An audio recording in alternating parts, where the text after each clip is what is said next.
Hey guys, it's Kathy. I hope you're doing well. I don't know if anybody's even going to show up today because I didn't have it set up by the time. Jude's here. Hi, Jude. Never mind. All right. I don't have it ready because I thought my stream was going to go longer. I didn't know the whole end of that video was just dead air. We have gone through so many OJ videos. It's not even funny. Oh my God. Oh my God. Man, it's hot in here. Oh, I passed it. I got excited. I thought we were at 250. But now that I went down further, I'm just looking. Oh man, she's on there. Stop. I don't want to see the next torture victims. We are cooking though, guys. We are cooking. We really are getting through. So this will be today. And then this will be tomorrow, maybe even some of this. So we could be today and tomorrow could be the end of her. I don't know who's in this one. I don't know who's in this one. I don't know who's in this one or this one or this one. So who knows? All right. That's an unfortunate picture though. YouTube sucks sometimes. First things first. First thing, even before I unmute it. No, no, no, no. I don't want to hear any. I don't want to hear any of it at slow speed. That's a fact. Here we go, guys. Sorry. Cross-examination pending permission from the court to reopen when certain items of evidence were delivered to the court. Those items have been received by the court, and I'm going to allow Mr. Neufeld to continue and conclude his cross-examination, including questioning as to these items. All right, Mr. Neufeld. I'll also be doing the request as well now, so it's all. Yes. Okay, thank you. Ms. Mazzola, it's been brought to my attention that on occasion I may have mispronounced your name during the cross-examination because of my accent. And although I'm proud of my accent, I'm sure you're. Josh, he said you're making fun of him and he's apologizing. You control the past. You control the past. There's some things that we need to change, love. Please. Big things we need to change. Proud of your accent. I meant no disrespect, and I hope you didn't take it that way. No, I I didn't do. take it that way. Okay, we do. And good morning and good morning. But his accent isn't right either. You know what I mean? His accent, it's weird. It's not correct. I don't know. Ms. Mazzola, you said a little bit a while ago on redirect examination that Dennis Fung had directed you just to use a single swab on the gas pedal, the brake pedal, and the emergency brake when you got to the Bronco on the 14th. Is that right?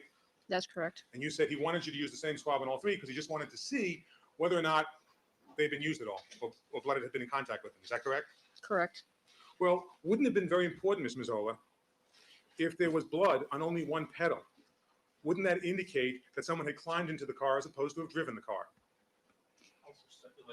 Sustain. You can. Sustain. Oh, I'm sorry. Well, Ms. Mazzola, would you agree that to drive a car, one has to use both the brake and the gas pedal? Oh, Yes.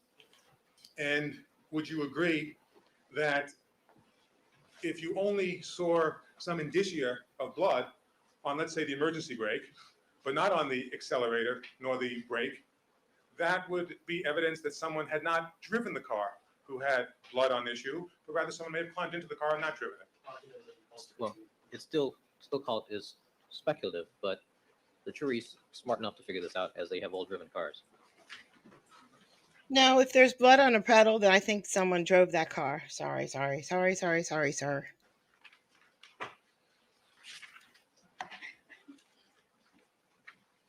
And by the way, Ms. Mazzola, you said that you didn't even see any red stains on any of those three items in the car, did you?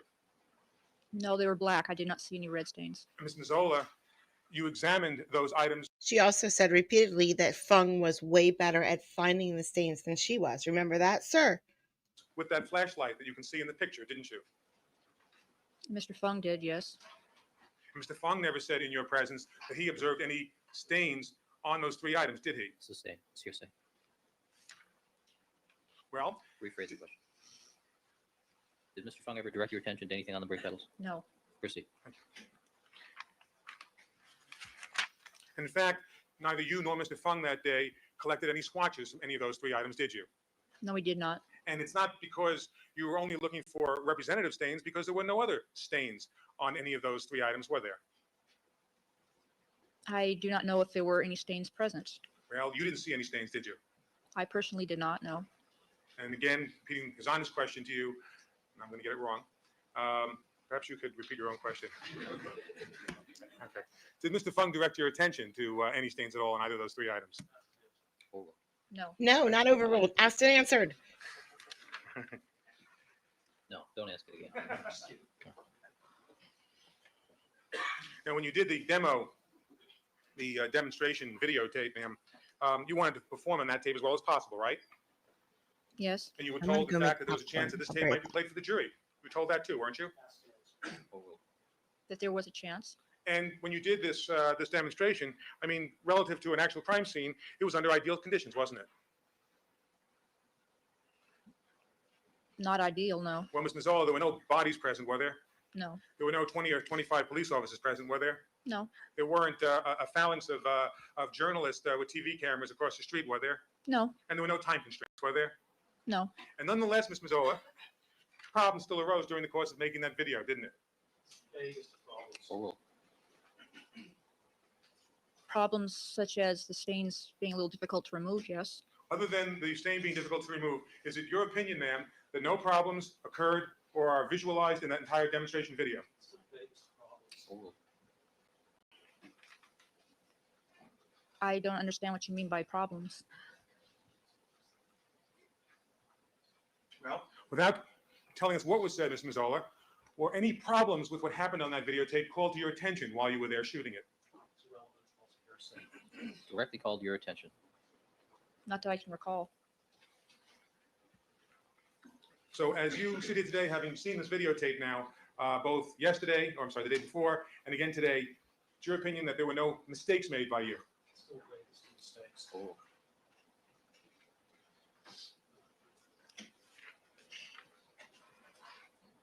None that I could really see, no.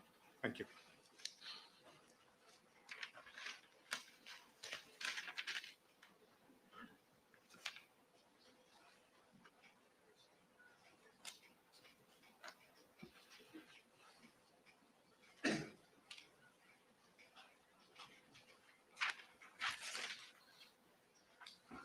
Yesterday, Ms. Mazzola, you said that you were not familiar with Mr. Simpson's name when you arrived at the scene on the 13th. Is that right? That's correct.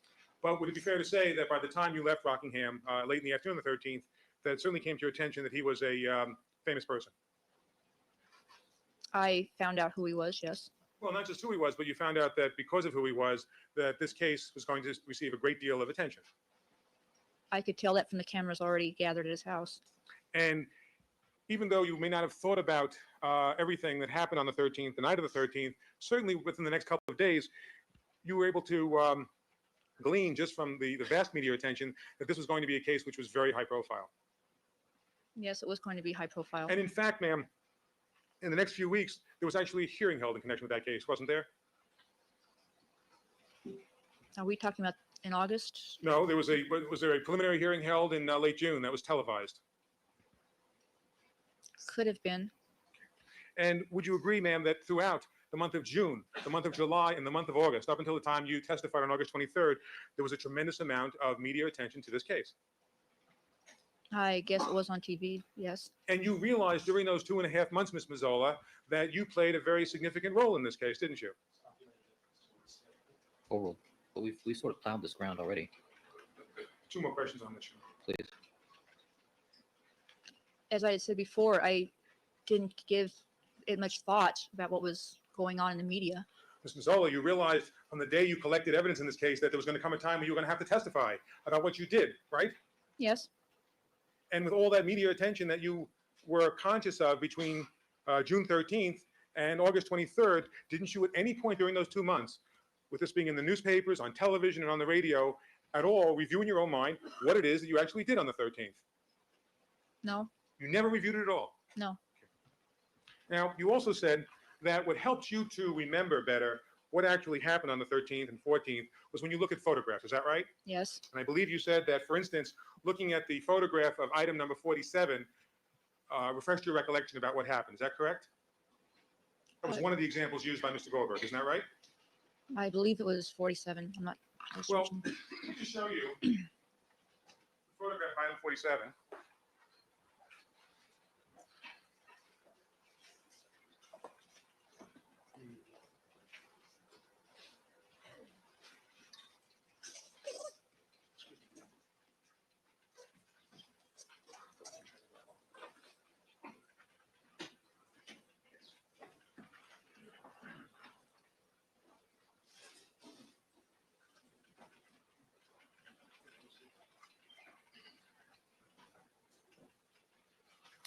All right, and Mr. Douglas, this is People's Exhibit, which, Your Honor, this is number 165. thank you. Why don't you take the long pointer with you? Mr. Mazzola. I'm pointing to item 47, correct? Correct. And that's the photograph of item 47 that you, is that the photograph of item 47 that you looked at? Since that's not noticed, there's only one photograph. Overruled. I looked at several photographs of the scene. Well, you said that you looked at a photograph of item 47. Did you not? Yes. Was this the photograph of item 47 that you looked at? I do not believe this was the exact only photograph of item 47 I looked at. All right. What other photographs of item 47 did you look at to refresh your recollection? Overall view of the scene, that's what helped most. Well, ma'am, yesterday you said that specifically you recalled looking at a photograph of item 47 and that refreshing your recollection about what transpired on June 13th. I'm simply asking you whether or not this is the photograph you looked at of item 47, or was there another photograph of item 47 that you looked at? That's the answer. Sustained. Is it now your testimony that it wasn't a photograph of item 47 which refreshed your recollection, but instead other photographs of the scene? Since facts not noticed. Sustained. You missed it, Tom.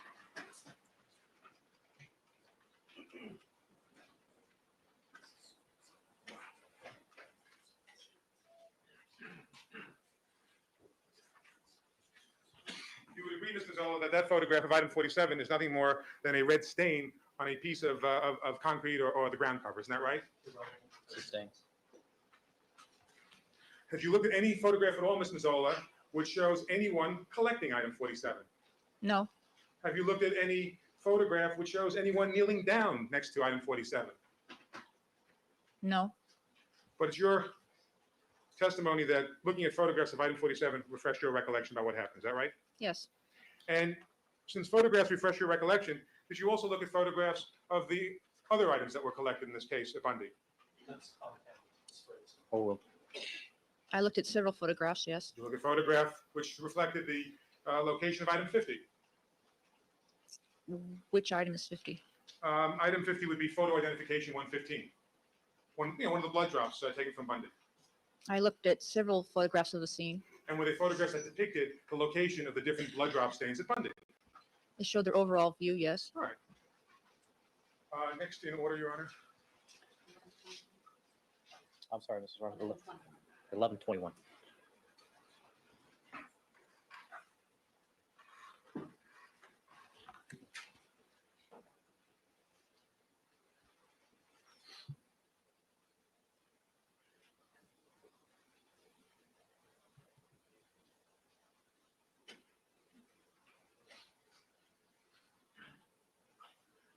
All right, appears to be a photograph of the rear stairway at Correct. Bundy. Do you recognize the card that's sitting at the top of the stairs in front of the gate?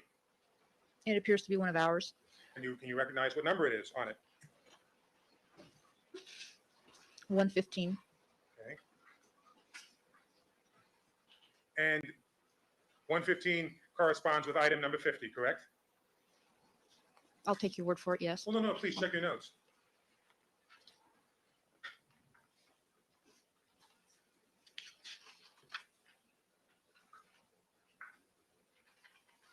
yes, Yes? yes. And you were present when these photographs were taken, correct? I was at Bundy. Yes, Well, didn't you testify on direct examination and on redirect examination that you and Dennis Fung together participated in setting up the photographing of the various items at Bundy? Sustained. Rephrase the question. Wasn't one of your responsibilities at Bundy to participate in the documenting of items of evidence? Yes, And part of the documenting of evidence entails the photographing of items, does it not? yes, And one of the things that you've been taught at the SID Mini Academy was to get various angles or various distances of the different items, correct? the forensic photographers know that, yes, To shoot it close up and to shoot it further away. correct. And you did you, with Dennis Fung, put down the various numbers along the way so the items could be photographed? I helped put down some of them, yes. Do you have an independent recollection as you sit here today as to which numbers you put down and which numbers he put down? The ones I participated in were up near the front of the house in the area that the crime occurred. Okay. But where 115 is in this picture, Ms. Mazzola, is actually where item 50 bloodstain is, isn't that correct? Correct, And you personally knelt down and collected that stain, correct? correct. And Ms. Mazzola, when you collected that stain, you were just a few feet in front of that rear gate, weren't you? I made popcorn. It, Weren't appear- you? it appears that 115 is near the gate, yes, I'm giving And some you to have to my pass daughter through that for gate to work get to today. For 117, lunch. which Well, became not item lunch, 52, snack. don't you? yes. Well, if seeing photographs refresh your recollection, Ms. Mazzola, when you were shown this photograph, when you looked at the different photographs of the scene of Bundy before taking the witness stand, did that refresh your recollection that there was in fact a rear gate located there? The photographs show that, yes, there was a rear gate. Well, did seeing that photograph refresh your recollection even before you took the witness stand in this case that there was a rear gate at that location? That morning, I did not recall seeing a back gate. Ms. Mazzola, when you say that morning, you mean the morning of June 13th? Correct. When you say you didn't recall seeing a gate on June 13th, are you saying that at a certain point in time, when I thought back to June 13th, I don't recall seeing a gate? Is that what you mean by that statement? It's testimony as to the gate, it's rear gate. That morning, I did not remember seeing a back gate. After seeing photographs, apparently there is a back gate. Ms. Mazzola, when was the first time that somebody asked you about a back gate? I don't remember the exact date, The month, not even the month. the season? I can't even remember. Well, was it several months after you were out there in June? More or less. It was after we had been out there in June. Well, when you say after, was it the next day? No, Okay, so it was many weeks later? I think we've given the jury a picture of what the state of the recollection is. And what an And- idiot you are. When you say you didn't recall seeing a back gate there, do you mean that at that first time, sometime after June 13th, when someone asked you about a back gate, in that conversation, you didn't recall a back gate? Is that what you're saying, ma'am? I can tell you, I saw an interview with Furman, and he said that he wrote the back gate in his notes when he was inside writing his notes. But no one looked at his notes for a couple months, like 3 months. And he wrote that someone has to get the blood off the back gate. No one looked and no one went to the back gate. yes, I did not remember seeing a back gate. Okay. And then subsequent to that first conversation you had with someone when they asked you about a back gate and you said, no, I don't recall one, were you then shown photographs prior to taking the witness stand to this trial where you actually saw the back gate? I saw photographs, yes, And did those photographs include a photograph of this back gate, Ms. Mazzola? yes. And so before you took the witness stand in this case, Ms. Mazzola, did seeing that photograph of the back gate refresh your recollection that there was a back gate there on June 13th? I still say on June 13th, I did not remember seeing a back gate. Ms. Mazzola, you've testified before this jury that there were some things you don't remember, but when you finally see photographs of them, you then begin to have your recollection refreshed. Is that correct? On some things, yes.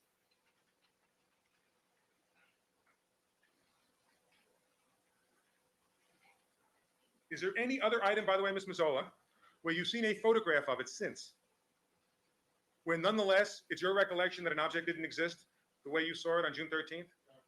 Check number 352. Well, the question's vague.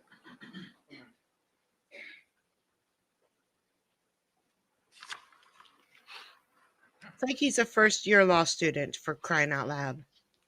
Now, Ms. Mazzola, you've testified, I believe yesterday, that you first realized that the blood vial had been carried in the black trash bag in the morning of June 14th when you arrived at the evidence processing unit. Is that correct?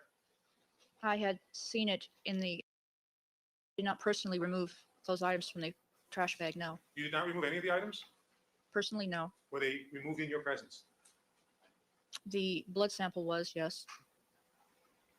Fung told us that he took the trash bag and he emptied it onto the table. He told us that. Well, who removed items 15 and 16 from the trash bag? Those were removed later. I'm not sure if it was myself or Mr. Fong did it later.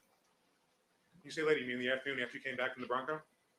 I'm not sure. It was sometime on the 14th, but I'm not sure when. But you do recall in the morning when you first got there that Mr. Fung removed, I'm sorry, did you say you removed the blood vial in the gray envelope, or that Mr. Fung did Mr. Fong. in your presence? Yes, I was there. Now, you've also said that you've watched portions of this trial either on TV or listened to it on the radio. Is that correct? Bits and pieces, yes. And are you aware, Ms. Mazzola, that 2 weeks ago on April 12th, Dennis Fung testified that he carried the blood sample to the crime scene truck either in a paper bag, the posse box, or by itself? This is relevant, call for hearsay. Sustain. Ms. Mazzola. One second. 1 second, my ass. Your Honor, may I please have a sidebar on this particular question? On Told this line? ya. Not 1 second. Mr. Zoll, Nope. are you aware of Mr. Fung's testimony regarding the collection of the blood vial envelope? No, I don't believe I watched it or listened to it. Has anybody discussed that with you? I don't believe so, no. Proceed. Well, at any point prior to Mr. Fung's testimony on April 12th, did you tell anyone in the district attorney's office that you realized on the morning of June 14th that you had carried the blood sample out of Rockingham in a trash bag? Call for hearsay. Oh, No, I don't believe so.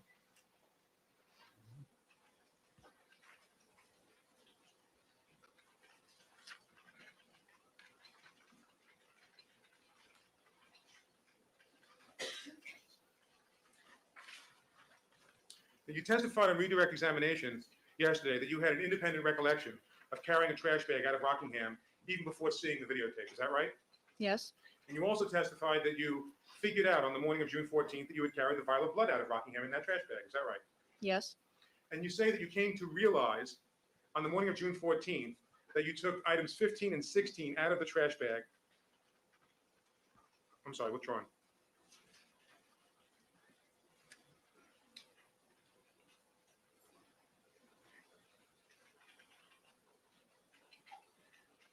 And you also said yesterday that when you were shown the gray envelope, you were able to see the time on it as well, time of collection.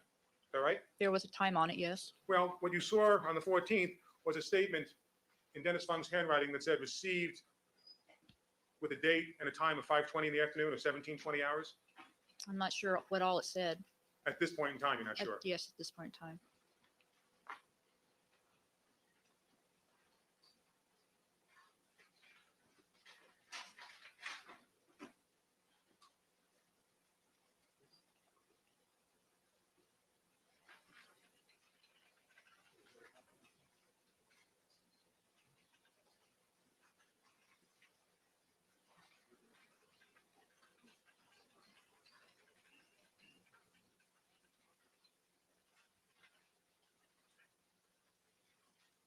Might refresh your recollection as to what time you observed if you actually saw a photograph of that envelope.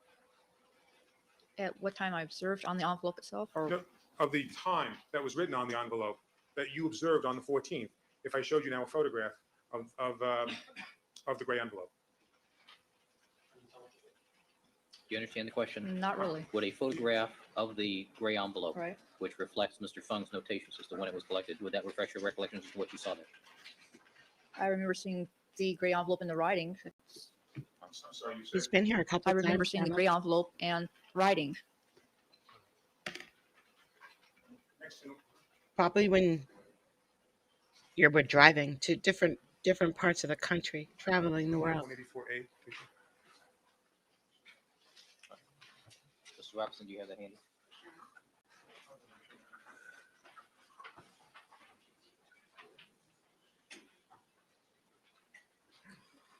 Gosh, I wish I knew. I don't know.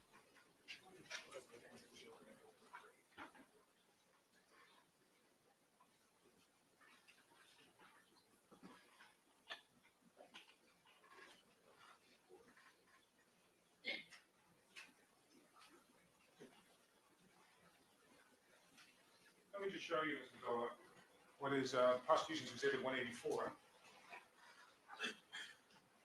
Let me ask you to take a look at that, whether it refreshes your recollection as to the writing that you claim to have seen on the morning of June 14th when the gray envelope was removed from the garbage bag. Objection to the word claim, this argument is. Sustain. Phrase the question. Seeing that photograph refresh your recollection as to what it is you say you saw on the morning of the 14th. It looks like what I saw. I said I just saw the writing. Okay. And the writing you saw said that it was received by Mr. Fung, right? I'll receive from Detective Van Adder. And that's in Dennis Fung's handwriting? It looks like his signature. I'm not very familiar with his It handwriting. looks like a signature though. Yes, And there's a time on it, right? yes. 17, 20 hours?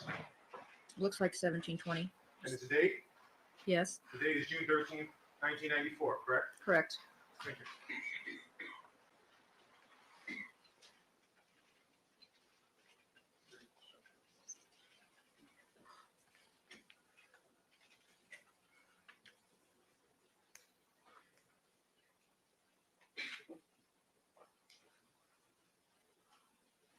And you're absolutely sure, if you sit here today, Ms. Mazzola, that you came to this realization about having carried the blood vial on the morning of June 14th, long before you viewed the videotape? Yes. When was the first time that you told anyone at all about realizing that you had carried the blood sample out of Rockingham and back to the laboratory in the trash bag? Thank you. I don't remember when. It was not a big deal, so I don't remember. Well, was it in the last 3 months? I don't remember. Was it in the fall? I don't remember. Was it during one of the prep sessions with the district attorney? I don't remember when. All right, I think we covered Okay. it. Remember when it was the first time I asked you before about the first time you told anyone. Do you remember the first time you told the prosecutor? Same answer? Same answer.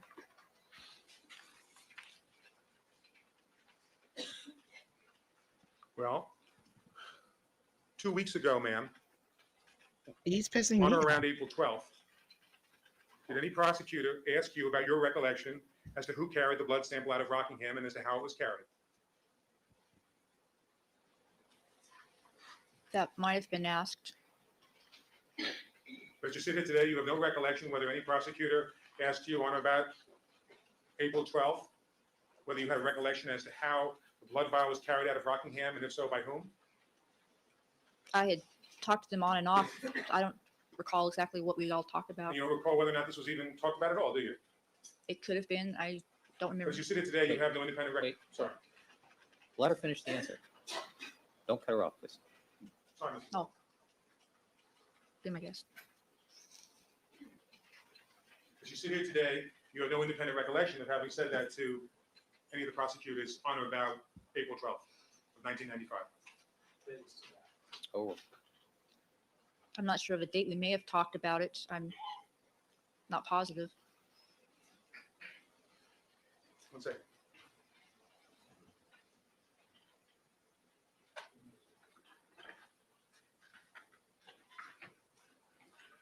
You said that you don't remember the first time you told the prosecutors that you had carried out the blood vial in that black trash bag. But whenever that time was, Ms. Mazzola, the prosecutors seemed surprised or elated by that remark by you. No. Now, on November 22nd, at a restaurant, you had a meeting where your boss, Michelle Kessler, was present, correct? She was present at a meeting at a restaurant. Yes. And there were 2 investigators from the district attorney's office present at that meeting as well. Yes. And during the course of that discussion, the subject of Detective Van Adder giving the vial of Mr. Simpson's blood arose, didn't it? sustain. We've already gone through this. Went into a redirect request, so We've already gone through this, Council.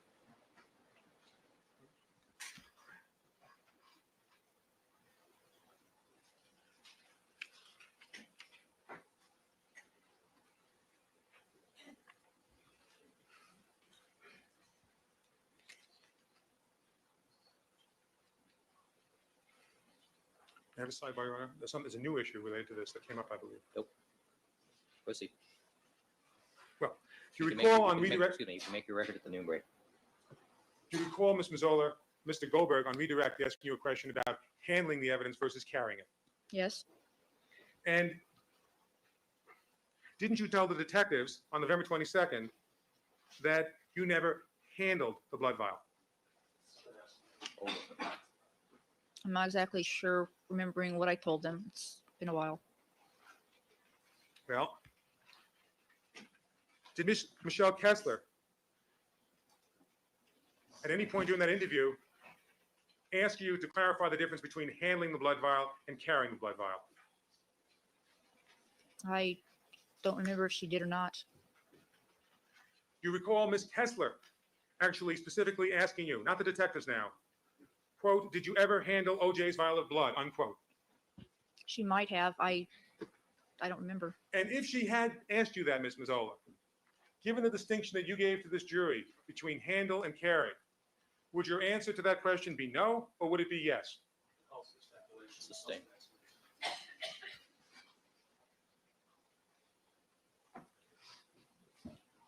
Ms. Mazzola, you said that you learned that that meeting had been tape recorded. Is that right? Yes. Yes. Take a look at this and see if it refreshes your recollection as to what you said.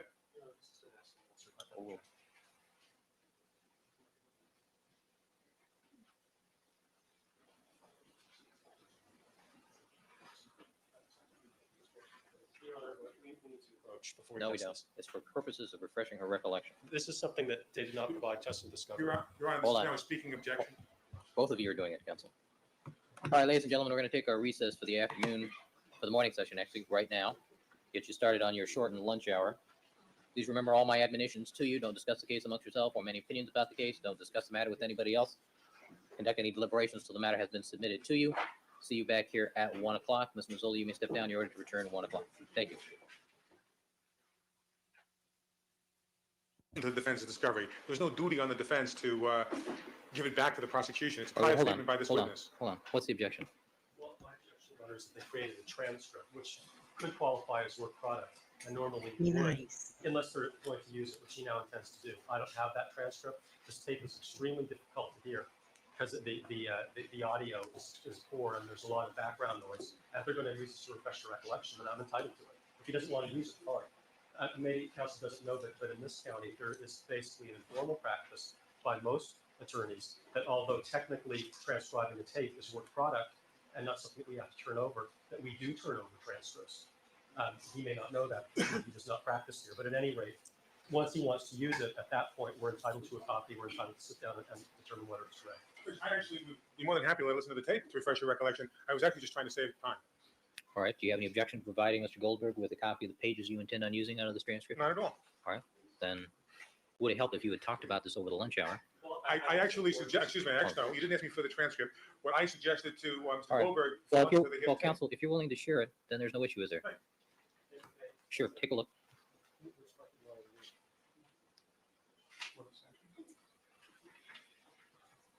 You know, it'd be thrilling if you guys talked about this stuff over the lunch hour rather than taking the jury time to do this.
basically what the counsel has pointed out to me is identical to what the witnesses already testified to. So, I don't, I'm sorry. and the court already gave very limited rulings on this, and I don't know why we're going over this all over again. Well, it was misstating the record. She said she didn't remember saying these statements to them, and I now wanted to show her the actual statements, see if it refreshes her recollection. All right, and that's the purpose for which it'll be allowed.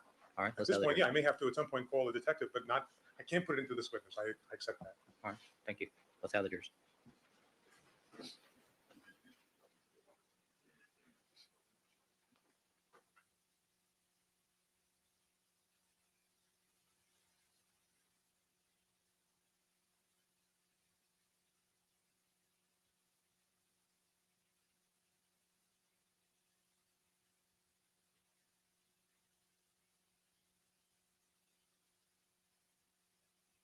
our jury panel. Good afternoon, ladies and gentlemen. All right, Ms. Andrea Mazzola is again on the witness stand undergoing cross-examination by Mr. Neufeld. Mr. Neufeld. Oh, I'm sorry, Ms. Mazzola, good afternoon. You're reminded you're still under oath. Good afternoon. Proceed. Good afternoon, Ms. Mazzola. Good afternoon. Good afternoon, ladies and gentlemen. Hi. All right. Ms. Mazzola, right before lunch, I asked you a series of questions about what you said and was said to you at a meeting held on November 22nd, 1994, at which investigators from the district attorney's office and your boss, Michelle Kessler, were present. Do you recall that? Yes, And you recall having that meeting with those people? I remember meeting with those people. Yes. And at that meeting, there was a discussion about your involvement in this case. It's one of the things that was discussed. Well, we've been over this. We've been over this. Ms. Mazzola, I'd like you to simply look at this item, see if it refreshes your recollection to certain things that you said. I'd like you to begin reading this portion of the transcript here. All the way You may. to here.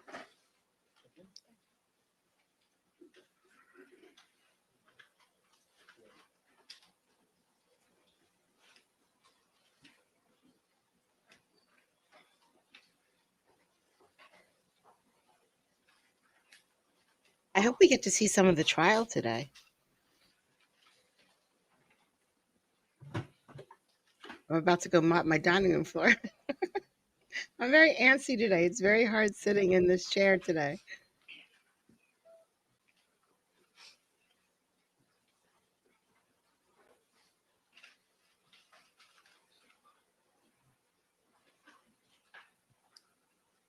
Now, during that meeting on December 14th, you didn't tell the detectives, did you, that you realized on the morning of June 14th that you had unknowingly carried the blood sample out of Rockingham in a trash bag, did you?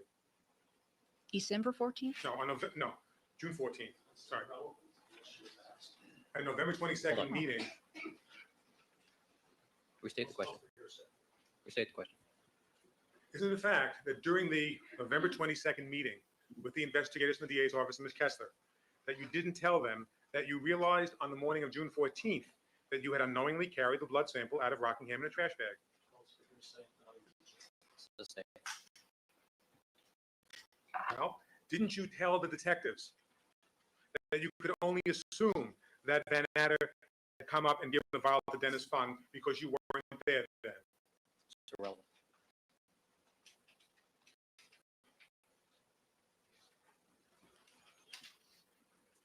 At that meeting on November 22nd, in response to a specific question from Michelle Kessler, quote, "Did you ever handle OJ's vial of blood?" unquote. Didn't you answer her, "No"? I object to that. Overruled. I honestly cannot remember what I said at that meeting. Having shown you this portion transcript, does it refresh your recollection? It doesn't. I'm sorry.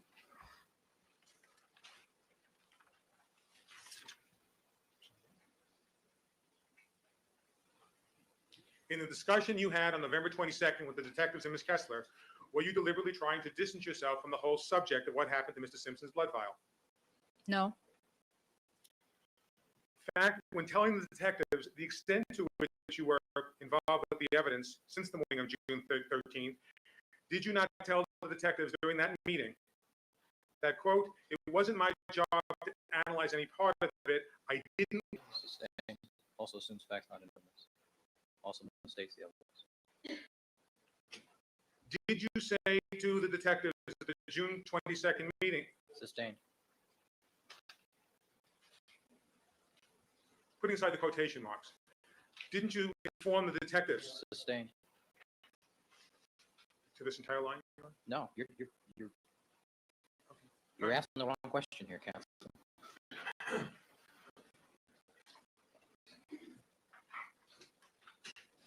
Did you ever say to the detectives during that meeting, Sustain. Are there any detectives at this meeting, counsel? I'm sorry, investigators from the district attorney's office? Big difference. And I appreciate that difference.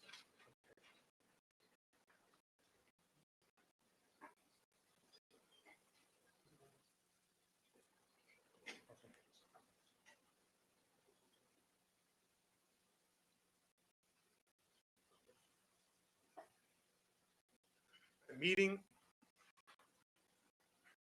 on November 22nd, did you say to Michelle Kessler and to district attorney, investigators, senior investigators, might analyze any part of it? I didn't want to know anything about it. Overruled. I might have. Having shown this portion of the transcript, does it refresh your recollection as to whether you in fact did? Would you like to see that portion again? I see it on the paper, but Hold on. So you can answer the question, Counsel. I still actually do not remember saying that. All right, let's proceed. Overruled. I saw it on the paper. Overruled. Now, you testified on redirect examination that the most time-consuming portion of the process of evidence collection is to properly document and photograph the items being collected, as opposed to the actual physical collection. Is that correct? Yes, And two of the items that you collected late in the day were items 15 and 16.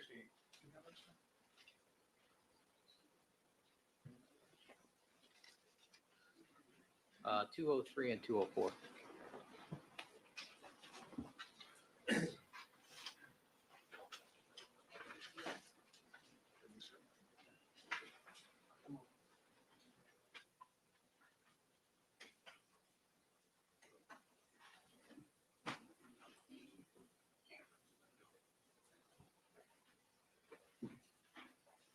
I ask you to please reopen prosecution's exhibit.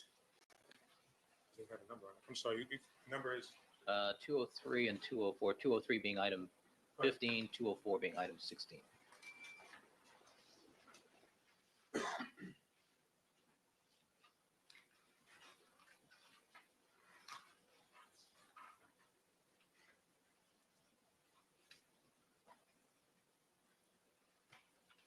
All right, the witness has cut through the sealing tape on the envelope. And could you please examine what you've listed as item 15, please?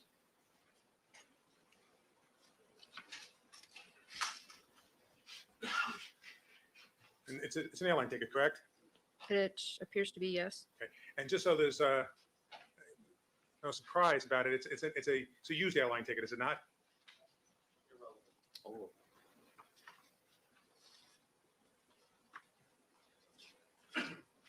Yes. And it has a date on it, doesn't it? Let's see. Does that have a date of June 10th on it?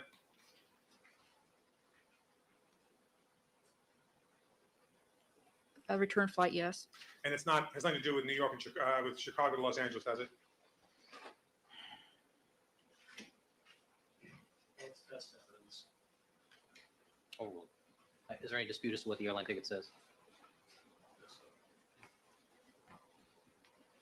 Doesn't appear to be.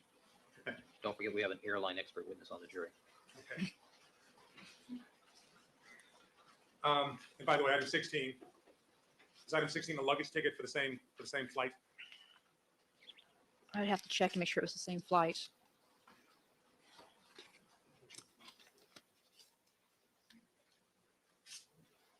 Although you have a layperson reading airline documents. I know.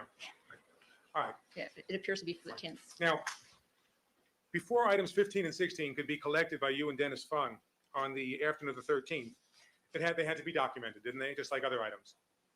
Yes. And part of that documentation process entails photographing them, correct? Yes. And so these items were photographed in their original state before they were picked up by you, correct? I don't recall if they were or not. Well, if they had been photographed, Ms. Mazzola, the first thing you would do is you'd bring over the photographer, correct? The forensic photographer. Correct. And the next thing you would do is you would document the location of the item someplace in writing. Vague and it's misstated testimony to would do. Overruled. Yes. And you would document with, This is an important hypothetical. Overruled. Proceed. and you would document the location in writing where the objects are, correct? Correct. And you would make that documentation in your field notes, correct? Correct. And then you would take out a photo ID card and you would set it near the object, correct? Correct. And you would instruct the forensic photographer to photograph it, correct? It's only talking about these items or hypothetical. Overruled. We're talking about these two items, correct? Yes. Proceed. Yes. And you would do that first. You said item 15 was the first one collected? Item 16. Item 16 was the first item collected. And if these two items were both photographed, they would both be photographed prior to the collection. Is that correct? Yes. And all those different steps would occur prior to the actual collection, right? Yes. And would it be fair to say that if that happened here, that process takes anywhere from what, 5 to 10 minutes? Is that a fair estimate? In this case, probably less. Okay, approximately how long, ma'am? That's just as best you can approximate. Do the documentation, to get the photographer, to get the card set up, to photograph them. Probably just a few minutes. A few minutes. And then you collect them. Correct.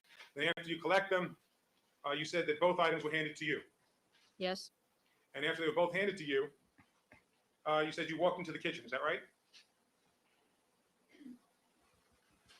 I believe I was around the kitchen area. And is the kitchen area next to the foyer? Yes. So you could have been either in the foyer or the kitchen. You're not sure. I'm not sure which one. And you remained there for a few more minutes, waiting for a garbage bag to be produced. Is that correct? I'm not sure how many minutes it was. Well, approximately how long was it that you waited in that foyer kitchen area before you got a garbage bag? It wasn't too long. Approximately how long? Approximately how many minutes, ma'am? I wouldn't hazard a guess. Well, just give us your best estimate. Maybe 5 minutes or so. Okay, so you waited there approximately 5 minutes. You received a trash bag, and you said that you then put items 15 and 16 in this black trash bag. Is that right? Correct. And do you have a recollection at that same time of putting the different photo ID numbers in the trash bag? I don't think I put those in personally. Did you see them put in the bag? I don't recall. So the photo ID numbers are something that Dennis Fund could have put into the bag after you left the bag on the foyer floor. Sustaining Fred's question. Well, when you, one moment.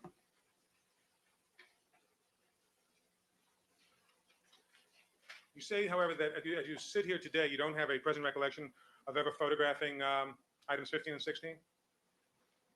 No, because the detectives were not interested in them as evidence. They just want them collected.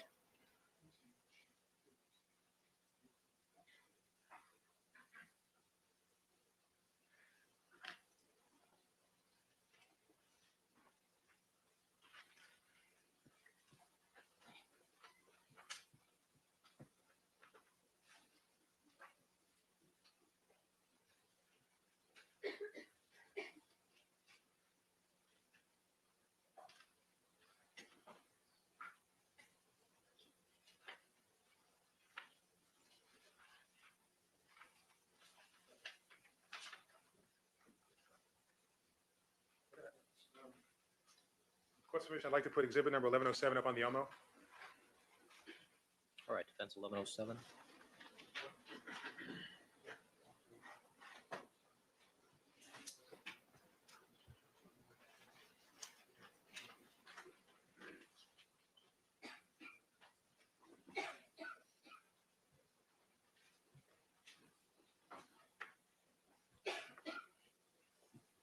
Ms. Mazzola, do you recognize this document as the evidence collection list for Rockingham that day, June Yes. 13th? Yes. And this was the list that was filled out by you, correct? By myself and Mr. Fung, yes. And do you notice in the first column, it has you're supposed to put in the sample number, correct? Correct? And the sample number could be different than the item number, could it not? Yes. And so at that point, what you were using as a sample number were ID photo numbers, isn't that right? Correct? And the next column says I period D period photo, right? Correct? And that column is there so you can indicate whether or not a photograph was taken of the object before it was collected, isn't that right? Yes. Now, I'd like you to look down items 15 and 16 at the bottom of the page. Those are the last two entries you made on that page. Do you see where it says 15 and 16 at the bottom? Yes. And do you see the column where it says photo ID? Yes. And you checked off that a photo ID had been made for items 15 and items 16, correct? Yes. And now that you've seen those check marks for photo IDs for 15 and 16, does that refresh your recollection that in fact photographs were taken at the scene of those two items? I have not seen any photographs of those two items. Didn't ask you whether you've seen any photographs of those two items.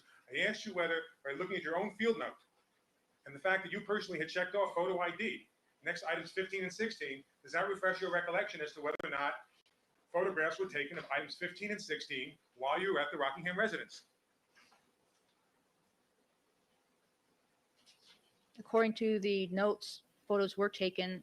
Independent recollection, I can't say. Well, in fact, those are your check marks. You wrote those check marks in, didn't you, ma'am? Yes, Would you have written check marks in the box that says that a photo was taken if a photo hadn't been taken? if I had assumed that one had been taken, they would be checked, yes. I mean, you would make an entry in this report about something which you did not factually know to be correct, just because you would assume that it must have happened? It's argumentative. Rephrase the question. Come on.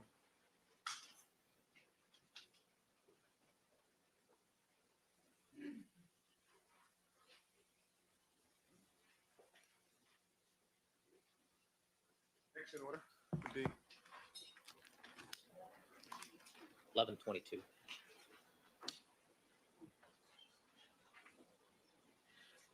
and there's actually two of them. All right, 1122 and 1123.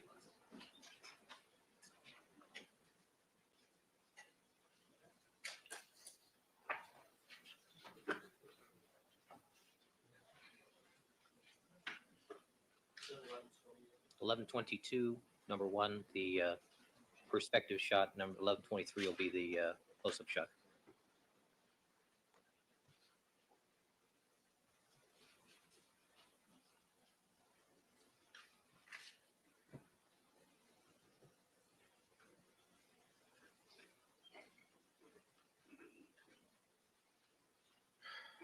Zola, do you recognize what's in that photograph? Oops. Do you recognize what's in that photograph? It's a little hard to see exactly what it is. Well, seeing that photograph of that bench, do you have any idea what's sitting on that bench?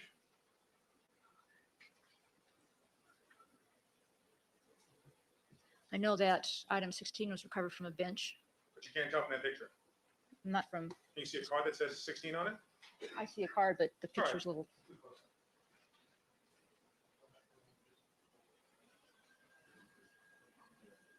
Now I'm going to show you what it's 1123, Your Honor. Now, this is a close-up, is it not, of the same shot? it appears to be yes. And you now know what the item is? Yes, it is item 16, And that's a card next to it that says item 16, correct? correct.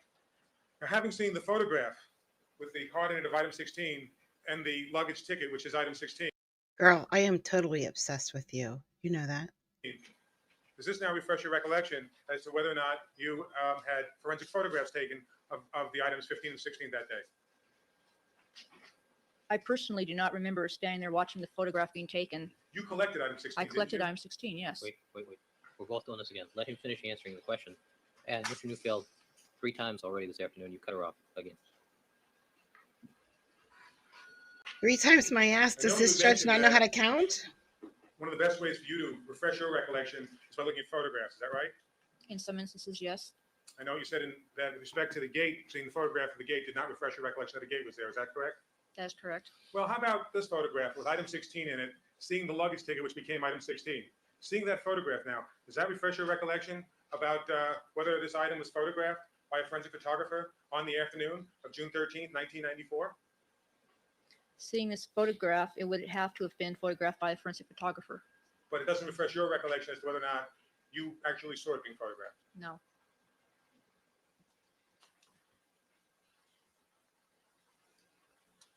You can print that also. Yes.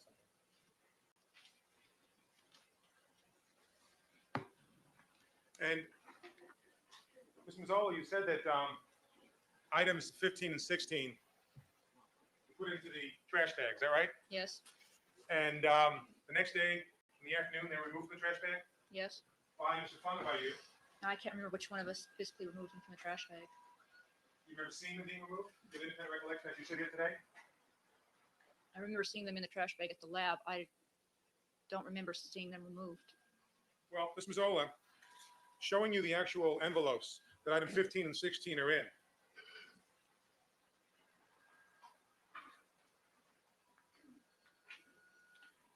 Isn't it a fact, Ms. Mazzola, that those envelopes, that you had those envelopes in your presence at the time that items 15 and 16 were photographed and collected?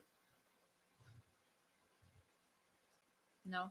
Is it possible, Ms. Mazzola, just like you don't remember items 15 and 16 being photographed, that you don't remember these envelopes actually being present with you when the items were collected? Well, Ms. Mazzola,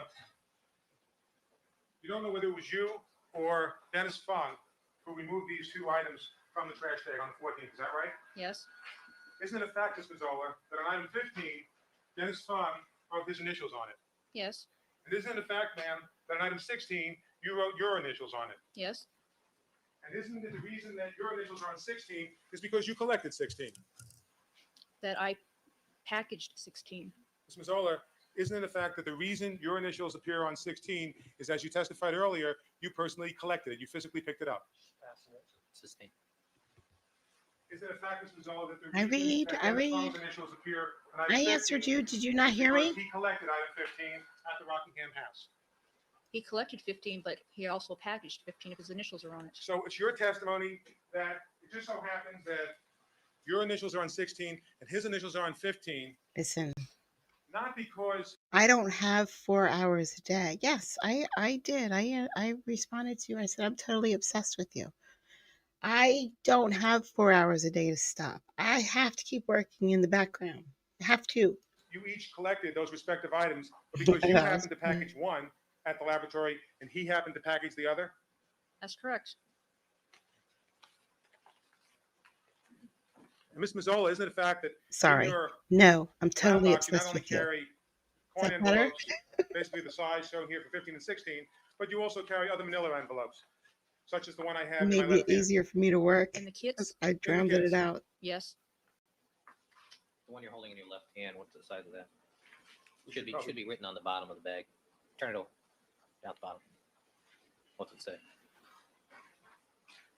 What does it say on the seal? Does it have a size designation? Oh, no, I don't see one. Give me an estimate for the record. Give me an estimate for the record. Well, Ms. Mazzola, what would be your estimate of the size of this envelope? I'm holding it in my right hand. Except he doesn't know anything about hearsay and what that means in a courtroom. I don't know, maybe 7 by 11, 8 by 11, something like that. Might be a bit smaller, perhaps. It's possible. Could be 6 or 7 by 9 or so. It's possible. Okay.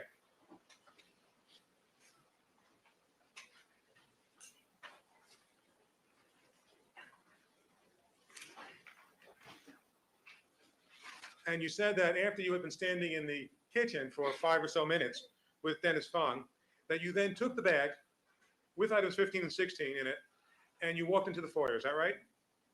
I received the bag after 5 minutes or so. And after you received the bag after 5 minutes or so, did you continue to stand in the kitchen foyer area with Dennis Fung for some period of time before putting the bag down? I was in that area for a short period of time, yes. And approximately how long were you in that area after you received the plastic bag? I'm not sure exactly how long. I'm not asking you to be sure, ma'am. Just give me your best approximation. I couldn't even approximate. I wasn't looking at my watch. Well, is it closer to 2 or 3 minutes or closer to 10 minutes? How long approximately? It was more than 2 or 3 minutes, but other than that, I'm not sure. So would it be fair to say that now that you know, by the way, that 15 and 16, or at least 16 were photographed, that had these items been photographed, which I think you said takes a few minutes to set up and actually document, is that a fair statement? Oh. A few minutes, yes, not many. And then you said that you were in the kitchen for approximately 5 minutes waiting for the, with Dennis Fung until you got the bag, is that right? Approximately. And then you said it was another few minutes, more than 2, but you said less than 10, that you continued to talk to Dennis Fung or stand near Dennis Fung before going to the living room, correct? I don't believe I said it was less than 10. I said it was more than 2 or 3. Fine. Well, was it close to 5 perhaps? I do not know. Somewhere between 2 and 3 and 5? Would that be a Yo, fair that was estimate? I don't epic. know. But more than 2 or 3? More than 2 or 3. Okay. So just those 3 times alone, we're talking about a period of about perhaps 10 minutes or so before you went into the living room. Is that your testimony? Could be a little more than that. Okay. Perhaps as much as 12 minutes or so? Sustained. Now, it's your testimony on direct examination that there came a time when you walked into the living room after leaving the bag, trash bag on the foyer, and you sat down on the couch, and then you have an independent recollection that you closed your eyes. Is that correct? Yes.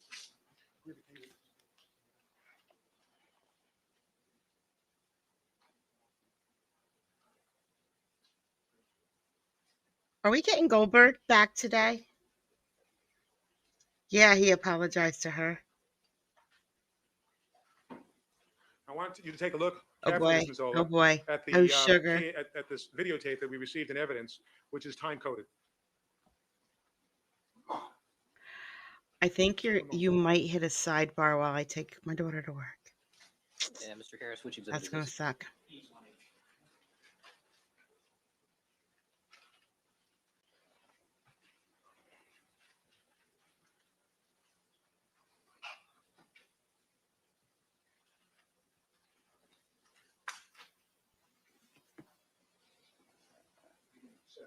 It's 1712.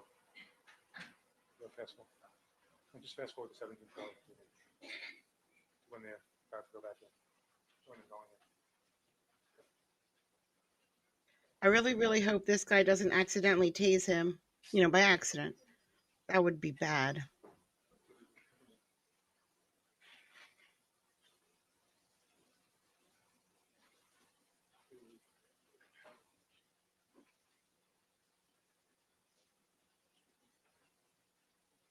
Okay, can you just back up a second? Now, a little bit more from the bend. Stop. Well. Now, according to the tape, it's approximately 1712 when you begin to walk back into the Rockingham house, having made that first trip out to the van. Is that right? Yes. Okay. Could you continue, please?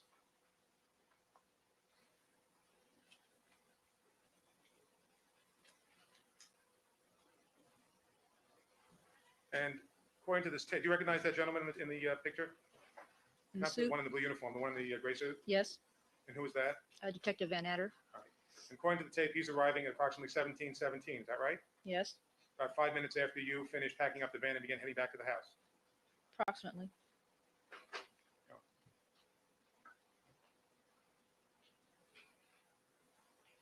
Stop. No, stop there. Now, you recognize the gentleman on the left as Dennis Fung. Yes, And Dennis Fung seems to be holding some objects, correct? correct. And what is the time? 1718. Now, Ms. Mazzola, Actually 171857, because you need the precise frame thank you. at 1400s. Proceed. Would you agree that if at 1712 you started walking back into the house, by 1718, Dennis Fung is standing in the foyer with an object which has been purported to be the blood vial envelope. Would you agree that that period of time is 6 minutes approximately, or 6.5 minutes, from when you started walking back into the house to the image in this frame? Approximately, yes. And you said a moment ago, ma'am, that when you and Dennis Fung returned to the house in the van, first thing that was done was that items 16 and 15 were collected. Is that right? When we got back there, yes. And that to collect them, they first had to be documented, correct? Correct. And you said that took a few minutes, correct? To document an item, yes. Right. And then you said that after they were documented and collected, that you stood with Dennis Fung for about 5 minutes in the kitchen foyer area waiting to receive the trash bag, correct? I believe I said approximately 5 minutes or so. And you said that after you received the trash bag, Ms. Mazzola, it was at least 2 minutes more that you waited with Dennis Fung before walking into the living room, correct? I was in the general vicinity, yes. And so, ma'am, I think you also said a little while ago, therefore, that it was at least 10 minutes that you were with Dennis Fung, either processing these two items or standing with him with the trash bag before you put the trash bag down in the foyer and walked into the living room. Isn't that correct? Sustain. Didn't you testify that it was at least 10 minutes from the time you began to document and photograph and collect items 15 and 16 until you left the trash bag in the foyer and went into the living room? Sustain.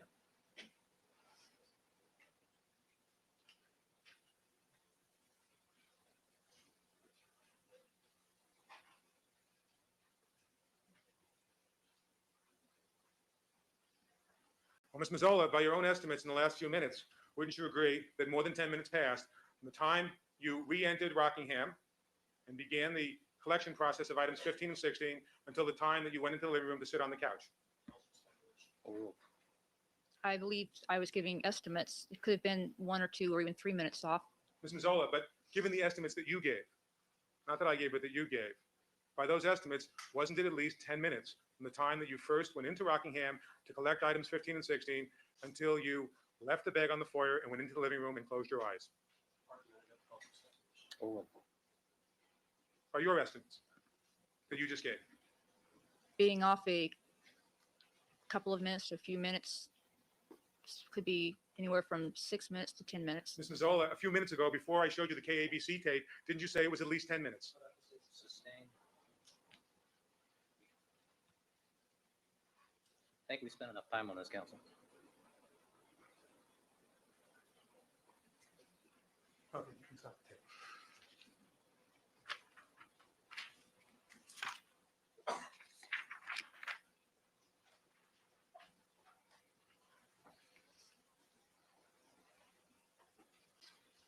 Now, Ms. Mazzola, I think you testified on direct examination that by this point in the day, you were very tired. Is that right? It's been a long day. I was tired, yes. And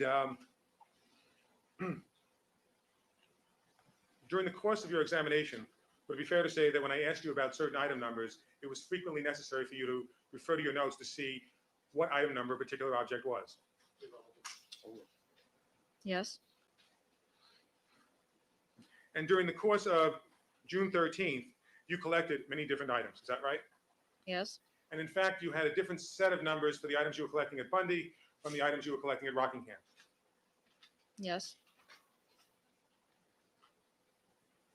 Well, how did you know that you were up to item 16 and item 15 when you collected the last two items at the Rockingham house?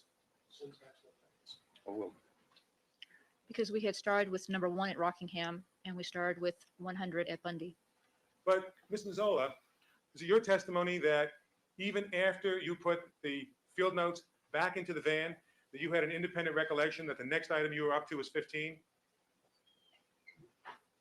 That was the next item that was up. Ms. Mazzola, what I'm asking you though is whether or not, at this point in the day when you said you were so exhausted and you collected so many different items, that you were able to remember that the next item number available for an item was 15 without referring to your field notes. Yes, Isn't it a fact, Ms. Mazzola,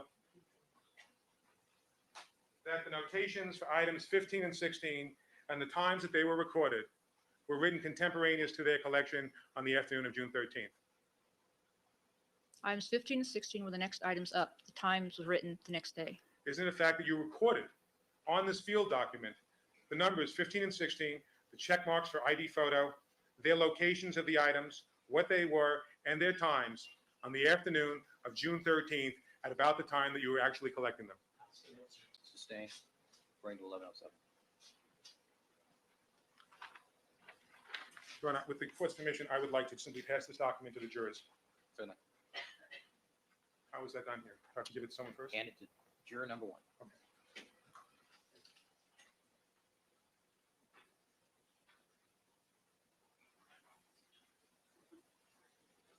Just one He's in question. my shower.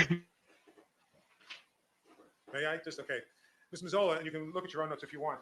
Didn't you in fact give a detailed description of the actual location of each of these items on your field notes? It's the word detailed. John, I There's really location noted, appreciate yes. that. Thank you Doesn't so the much. location for item 15 not simply say that it's in a garbage can in the bathroom, but it even says what corner of the bathroom the garbage can is in? Isn't that also in the notes? That is location Mr. Funk told me, yes. And isn't that the location that Mr. Fung told you on the afternoon of the 13th when you actually wrote it down on that document? No, I don't believe it was on the afternoon of the 13th. It's your testimony that Dennis Fung recalled the very next day when he talked to you that that trash can was in the southwest corner of the bathroom? I cannot testify to what Mr. Fong remembered or not. I'm not asking you what he remembered. I'm asking you whether that's when he told it to you for the first time. It was the next day. I'll just take a minute while we're doing this.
Gross. Absolutely gross. Whoa. Reflect that all the jurors have had the opportunity to review Defense Exhibit 1107. Mr. Newfield. You know what no one has even mentioned at all? Like Now, emotion. Ms. Mazzola, was it after? It's a murder trial. There should be, emotion. High emotion. That you and Dennis Besides Fung removed annoyance. items in 15 and 16 from the trash bag, that you logged them in on this field sheet? Is that your testimony? Yes, And that was done in the afternoon of June 14th, correct? it was done on June 14th. Well, on the morning of June 14th, you said you became aware that the blood vial from Mr. Simpson's in the trash bag, correct? Correct? And you certainly knew, ma'am, on the morning of the 14th, that the sneakers had not been in that trash bag. Isn't that right? Correct? And you say you saw on the gray envelope, when it was removed from the trash bag, the inscription indicating that Mr. Fung had received the blood vial from Van Adder on June 13th at 5:20 p.m., correct? I caught a glimpse of it, yes.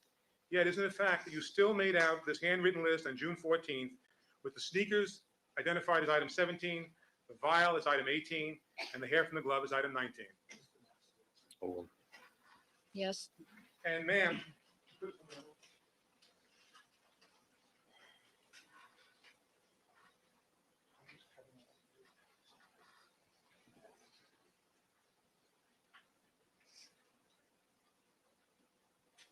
yet on this handwritten sheet, this is the handwritten sheet that you prepared, ma'am, yes, with the item 17 being the sneakers, 18 being the blood vial, and 19 being some hair removed from the glove. correct. You didn't put any time down on this handwritten sheet for when this blood vial was allegedly obtained, did you? sustain. Rephrase the question. You didn't write down any time next to the item number 18, the blood vial, so the time that you read on an envelope as the time was received. And on this, no, Yet the only date, in fact, there's no date either, is there, for next to the item? no, The only date on that piece of paper that you wrote is June 14th, isn't that right? for the tennis shoes, yes. Excuse me, well, you certainly knew that item 19, the hair, was not collected on the. Thank you, Bill. I something worked that on you it were for looking at on hours the and 13th, hours. correct? Was not collected on the 13th? Well, the hair was not something that you were separating on the 18th, on the 13th. That's, Well, didn't Sustain. You're rephrasing the question. you include or keep item 19, the hair from item 9, on a separate page with the sneakers in subsequent reports? It's irrelevant. Isn't it a fact that you never wrote down on that sheet that the blood vial was received on June 13th at 17:20 in the afternoon? on this, no, And isn't it a fact, ma'am, that the reason you wrote down the vial is number 18 and the sneakers is number 17 is that you never saw a vial come out of the plastic bag in the early morning hours of June 14th? Sustain.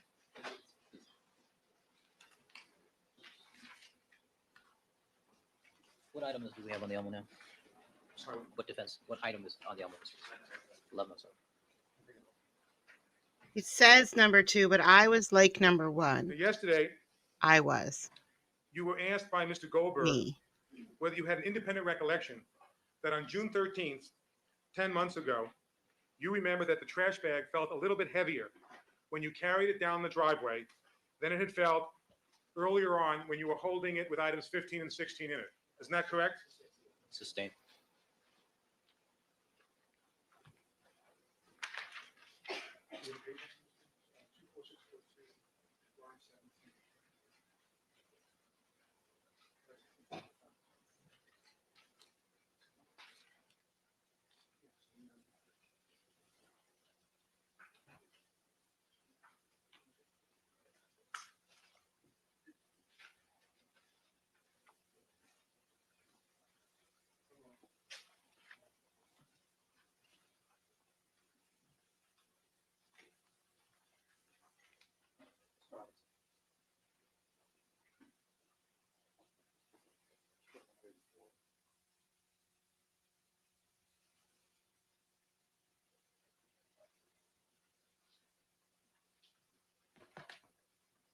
Two, 4, 6, 4, 3.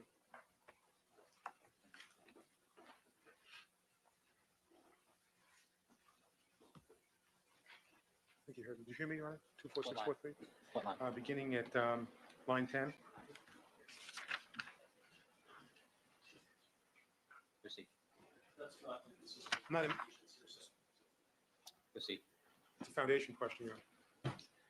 When you testified yesterday under questioning to Mr. Goldberg, did you testify that, well, you asked this question, did you give this answer? Question. Now, in terms of weight, when you were carrying the bag, did the weight appear to be consistent with only 15, 16, and the little cards? Answer, it appeared to be a little heavier, but at the time, I didn't think much about it. You were asked that question, gave that answer yesterday? Correct. Okay. And when you testified that way, Mrs. Zola, were you saying, in effect, that you were recalling that the bag had a little more heft when you carried it down the driveway, as opposed to the amount of heft that it had when you were holding it in the house? That's for speculation. Overruled. It was a little heavier than what item 15, 16, and the few cards would have had.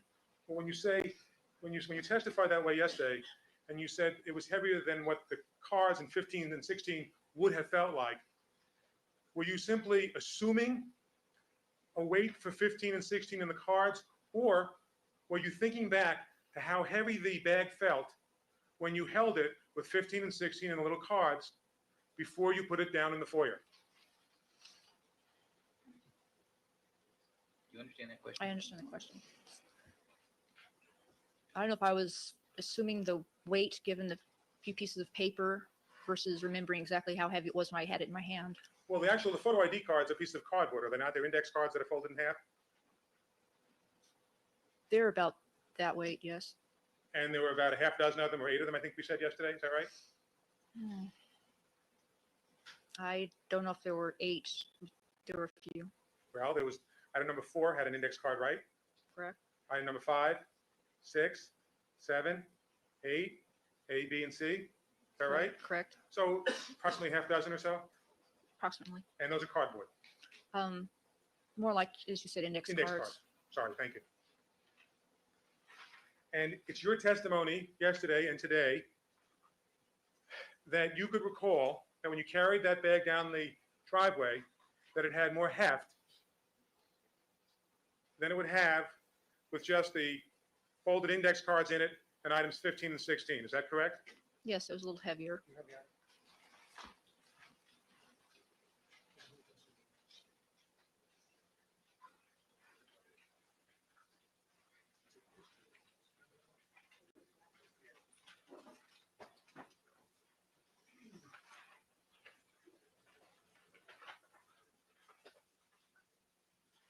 With the court's permission, I would simply like to take the staple off of these 3 objects so I can isolate one of them. Which item is that?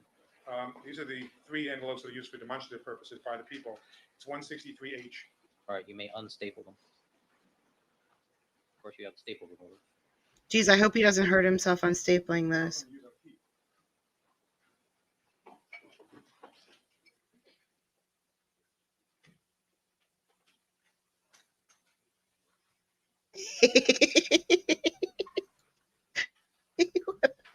These were hers for the last 3 days. They just been stacking up. That the analyzed evidence report, which would hold a blood vial, is the gray envelope, which was part of People's Exhibit 163H. Is that right? The envelope, yes. All right. And you, of course, have seen the blood vials that are used to hold reference samples, haven't you, in your work in toxicology? I've seen those samples, yes. And I now show you what is Defendant's Exhibit. Oops, there's a number covered up with the strip, but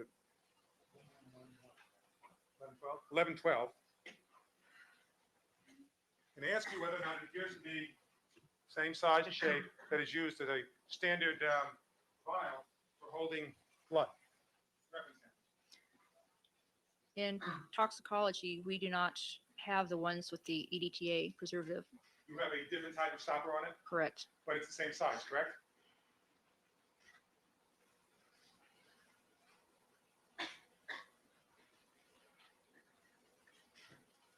It might be a little bit smaller. I'm not positive. I need to compare the 2. May we have a very brief sidebar, Your Honor? I think I can, just a Oh, question of for, foundation. come Do you on, have any dude. files available? May I just approach very briefly on that, Your Honor? No. Mr. Shea.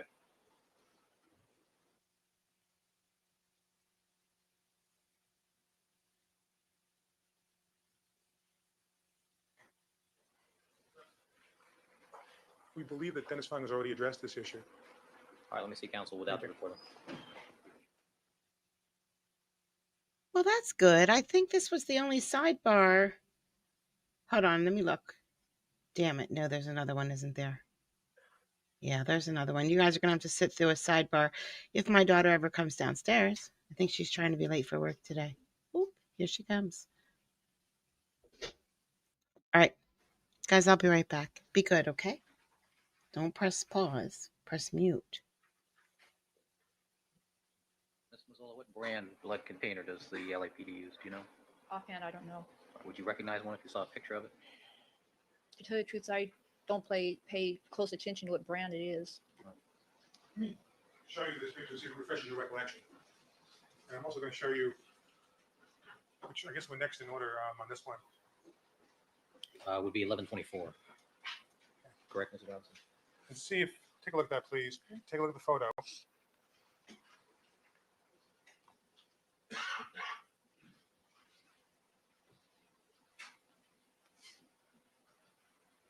Do you want to mark the photo as 1125? Thank you.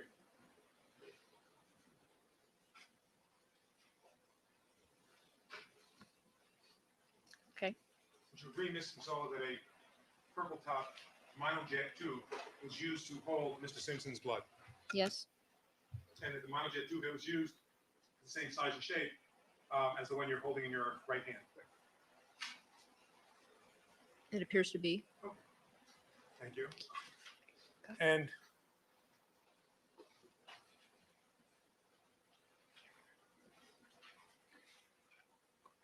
what I've done, Ms. Mazzola, is I put water in this tube, okay? Okay. And what I'd like you to do is to place the tube into the envelope. And I'd like you to clasp it.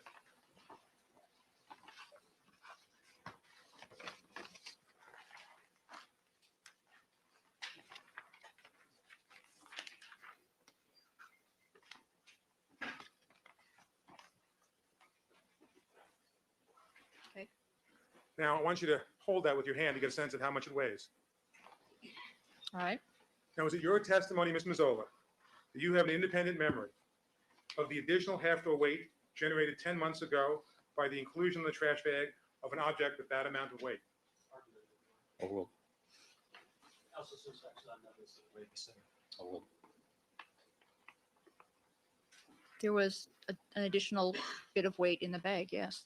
But what I'm asking you is that your independent recollection that you could tell that the bag that you carried out to the truck weighed more than the bag when you held it in the kitchen, given the amount of weight that you now sense this object has? Ask and answer. Overruled. Yes, the weight was a little bit more and concentrated in one area. And it's something that you could actually feel that day. Yes, it felt a little heavier. Your Honor, with the court's permission, and then I will be finished with this area of recourse, and I'll get back to finishing the cross. And I just simply pass this envelope around so the jurors can experience the weight. I don't think you have an adequate foundation at this point, given the testimony of the witness. Demonstration has to most closely be identical, and her testimony is that this is not identical. Well, there's been testimony that, No, counsel, I'm sorry.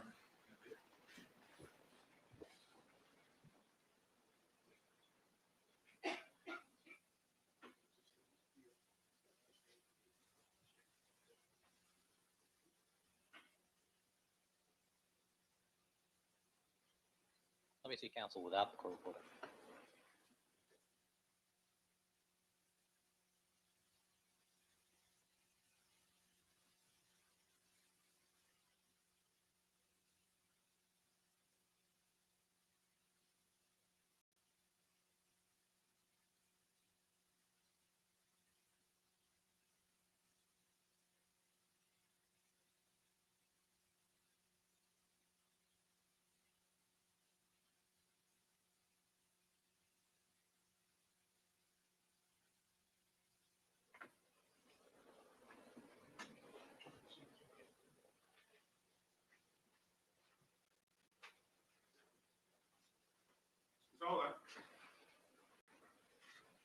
knowledge was anything else in that gray envelope on the morning of June 14th when you saw it at the LAPD SID laboratory other than a test tube with blood? No foundation, personal knowledge. Sustained.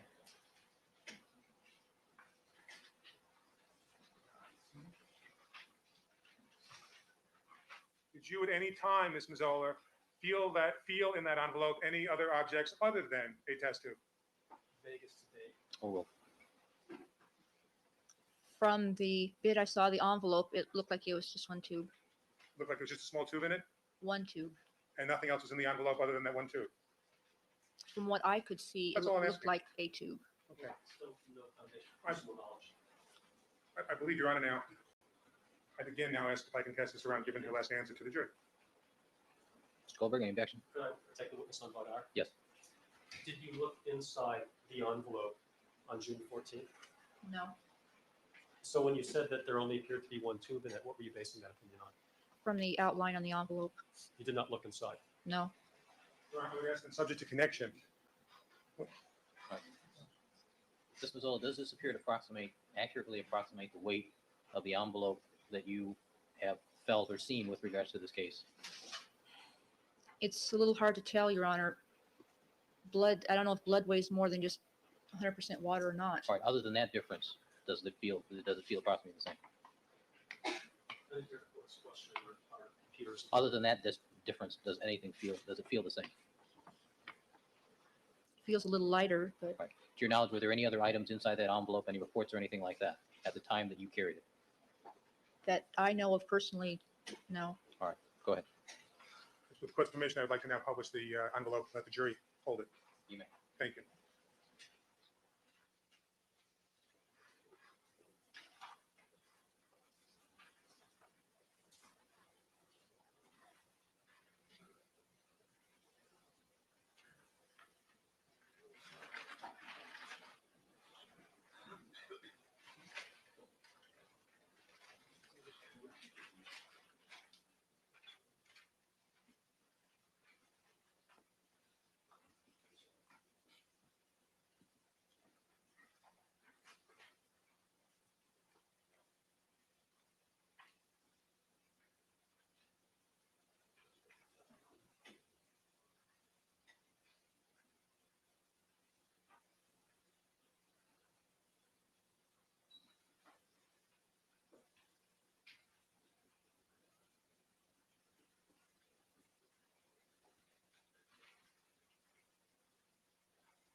Deputy, may I have that, please? Thank you. Mr. Neufeld, you may. I'm moving into a whole new area. Thank you. You're welcome. On redirect examination, Mr. Goldberg asked you about your memory. Do you remember that? Sustained. Ralph, he asked you about your memory for details. Do you recall those questions that he asked you? As to what items, counsel? Do you believe that your memory is satisfactory, Ms. Mazzola? Argumentative overbroad. Sustained. How would you describe your own memory, Ms. Mazzola? Memory as to what particular point, counsel? How would you, well, when you worked at the Kern County Crime Laboratory, did you ever have the experience in which you believed you had inventoried an item, only to learn sometime later that you had failed to inventory that item? Sustained. It's foundation, Your Honor. Sustained. Well, at the Los Angeles Police Department Toxicology Laboratory, did you ever have the experience where you believed you had inventoried an item, only to learn later on that you had forgot to do so? Overruled. Inventoried in what respect? I don't understand the Making an question. entry in the books or making your own entry on a sample that you received for toxicology analysis? Still vague and ambiguous. Overruled. No, And of course, when you work in toxicology, you understand the importance of chain of custody. Is that correct? correct. You understand that it's important to demonstrate the integrity of the evidence has not been undermined. Isn't that right? Overruled. Correct. And specifically in toxicology, you knew that a police officer or other employee who took urine or drew blood would initial that sample that was eventually tested in your laboratory. That was a standard procedure. Speculation, not knowledge. Overruled. Initialed the sample itself or Yes, what? initial the sample itself. I have seen officers send in samples both ways. Well, either they initial the sample itself, or they at least initial the package that it's contained in. Is that correct? One or the other, They fill out the package that the sample is contained in. with their name on it, correct? Police officer who actually collected the sample? Overruled. Either collected or booked it, yes. And you testified that on the field reports, there was a box to fill in with the initials of the criminalist who personally collected each item of evidence. Isn't that correct? Sustained. Would you agree, ma'am, that one reason that it's important to document who collected which swatches and where they were collected is because little swatches all look pretty much alike? The swatches are similar in size, yes. And just by looking at a swatch, you can't tell whether it was from a drop at Rockingham or a drop at Bundy. Sustained. We've asked these questions already, counsel. Last week.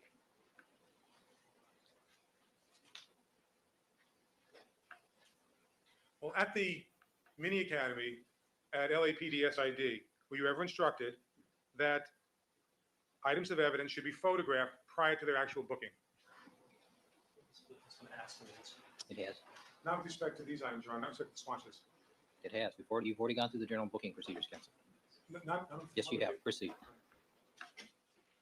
Well, were you taught that a photograph must be taken before there's any manipulation or alteration of the evidence?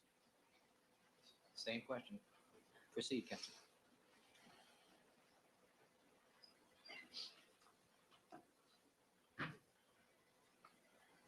Did anyone at the Los Angeles Police Department ever instruct you to have photographs taken of the swatches prior to their booking? That question has been asked. No, And you did not take the initiative to do that on your own? Overruled. no, So would it be fair to say that there are no photographs to show what the swatches looked like when they were collected, but before they were passed to third parties? that is correct. And there's no photograph to indicate the number of swatches that you collected for each stain? That is correct. And would it also be correct, ma'am, that there are no written records created by you indicating the number of swatches that you personally collected? Overruled. That is correct. Your field notes only say, quote, red stain, unquote. Correct. And the official property reports only mention a, quote, swatch, unquote, in the singular. Isn't that correct? Overruled. I did not fill out the property reports. I could look at them and give you an answer. Well, you were able to testify about the property reports, I believe, during the redirect examination of Mr. Goldberg, weren't you? Sustained. Could you please look at the property reports and tell me? Sure.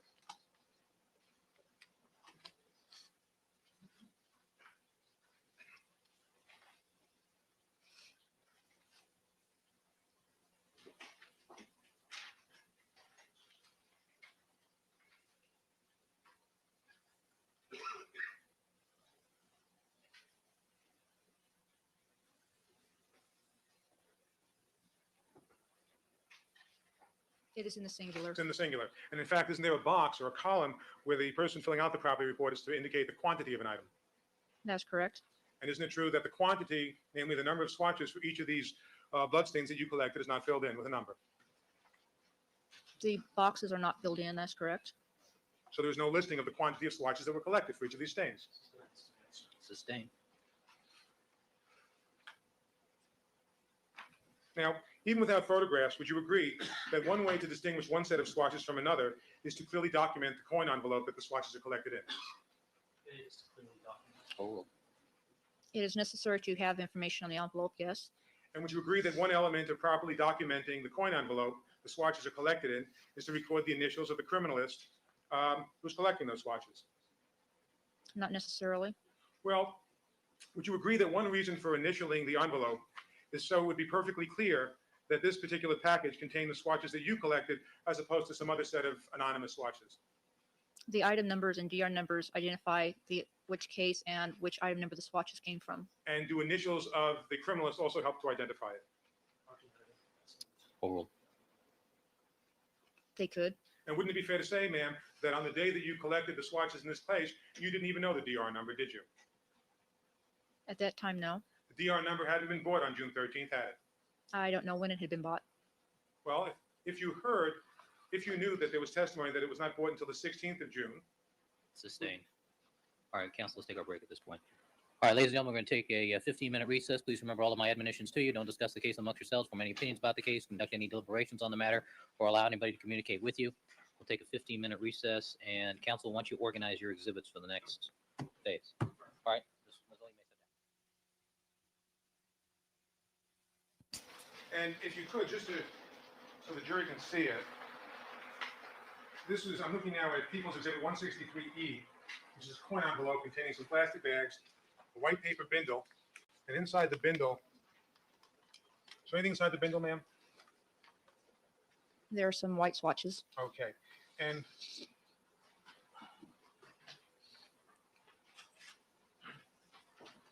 are those the two white swatches that are now put on the coin envelope? It looks more like 3. There's one on top of that one. Okay, they sometimes get stuck together, Sometimes. all right? With the court's permission, I'm not gonna pass them around, I just like to hold them up in front of the jury. I don't know how effective that's going to be since they're.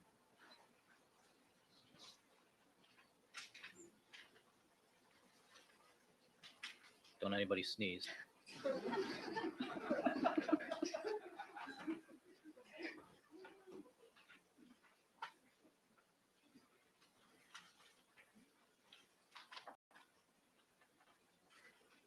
And you would agree, Ms. Mazzola, that without proper documentation, none of these swatches, these plastic bags can easily get mixed up. Overruled. Jury can draw their own conclusions. Would you agree with that? Yes.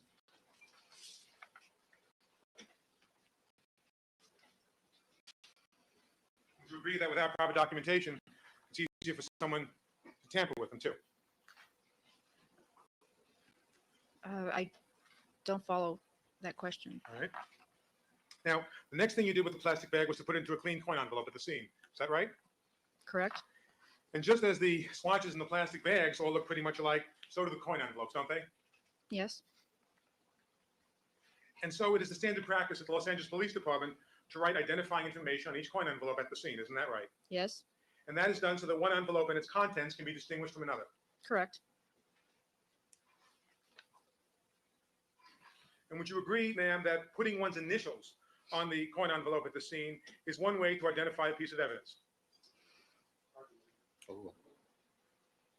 But we've pretty much been through this procedure.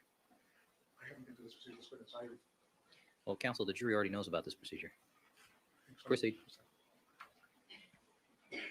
Placing one's initials alone on a coin envelope would not help distinguish it from another. But placing one's initials in conjunction with placing the item number on the envelope will. The item number is more important. Yes. But placing one's initials also enhance the identification process, correct? Sustained. Well, Ms. Mazzola, would you agree that, for instance, in this case, would you agree, Ms. Mazzola, that photo ID numbers can be used again and again at different crime scenes and different investigations? Yes. And so there could be more than 2 coin envelopes in the laboratory having the same number, such as 27 or 35 or 110. Yes. And so in addition to placing the photo ID number and item number on a coin envelope, placing the initials of the person who collected that item on the envelope is an additional way to individualize the envelope, isn't it? Yes. Okay.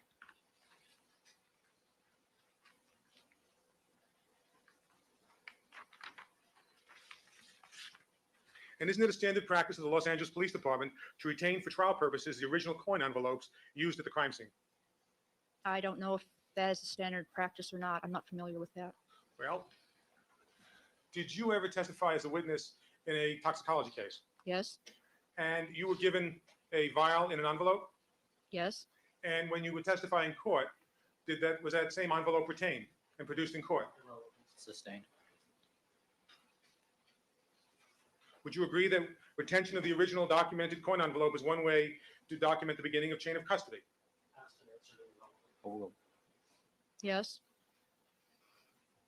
Now, on direct examination, Ms. Mazzola, by Mr. Goldberg, you denied personally putting your initials on the coin envelopes for the bloodstains that you personally collected at Rockingham and Bundy. Is that correct? Overruled. I believe I said something to that effect. On August 23rd, 1994, when you were under oath, didn't you swear that for each blood stain that you collected at Rockingham, you personally put your initials on the coin envelope? Argument is phrased in that else, that's Sustained.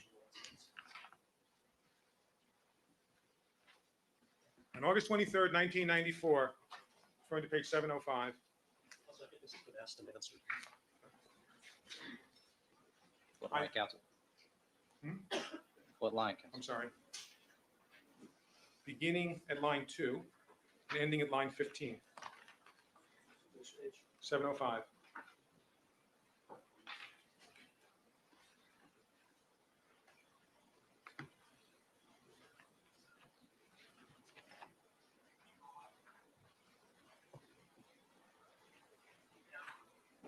All right, line 2 to 15. Thank you. On August 23rd, when you testified under oath, were you asked these questions and did you give these answers, Ms. Mazzola? Question: when you place the plastic into the coin envelope, you said you make a notation on the coin envelope, namely the photo number at that point as well? Answer: it is labeled the photo item number. Question: do you initial the plastic bag yourself? Answer: the coin envelope is initialed. Question: by you? Answer: that is correct. Question: and in each of these instances where you collected the stain, you personally initialed the envelope? Answer: I collected the stain. It was initialed by me. Did you give those answers to those questions under oath on August 23rd, 1994? Yes.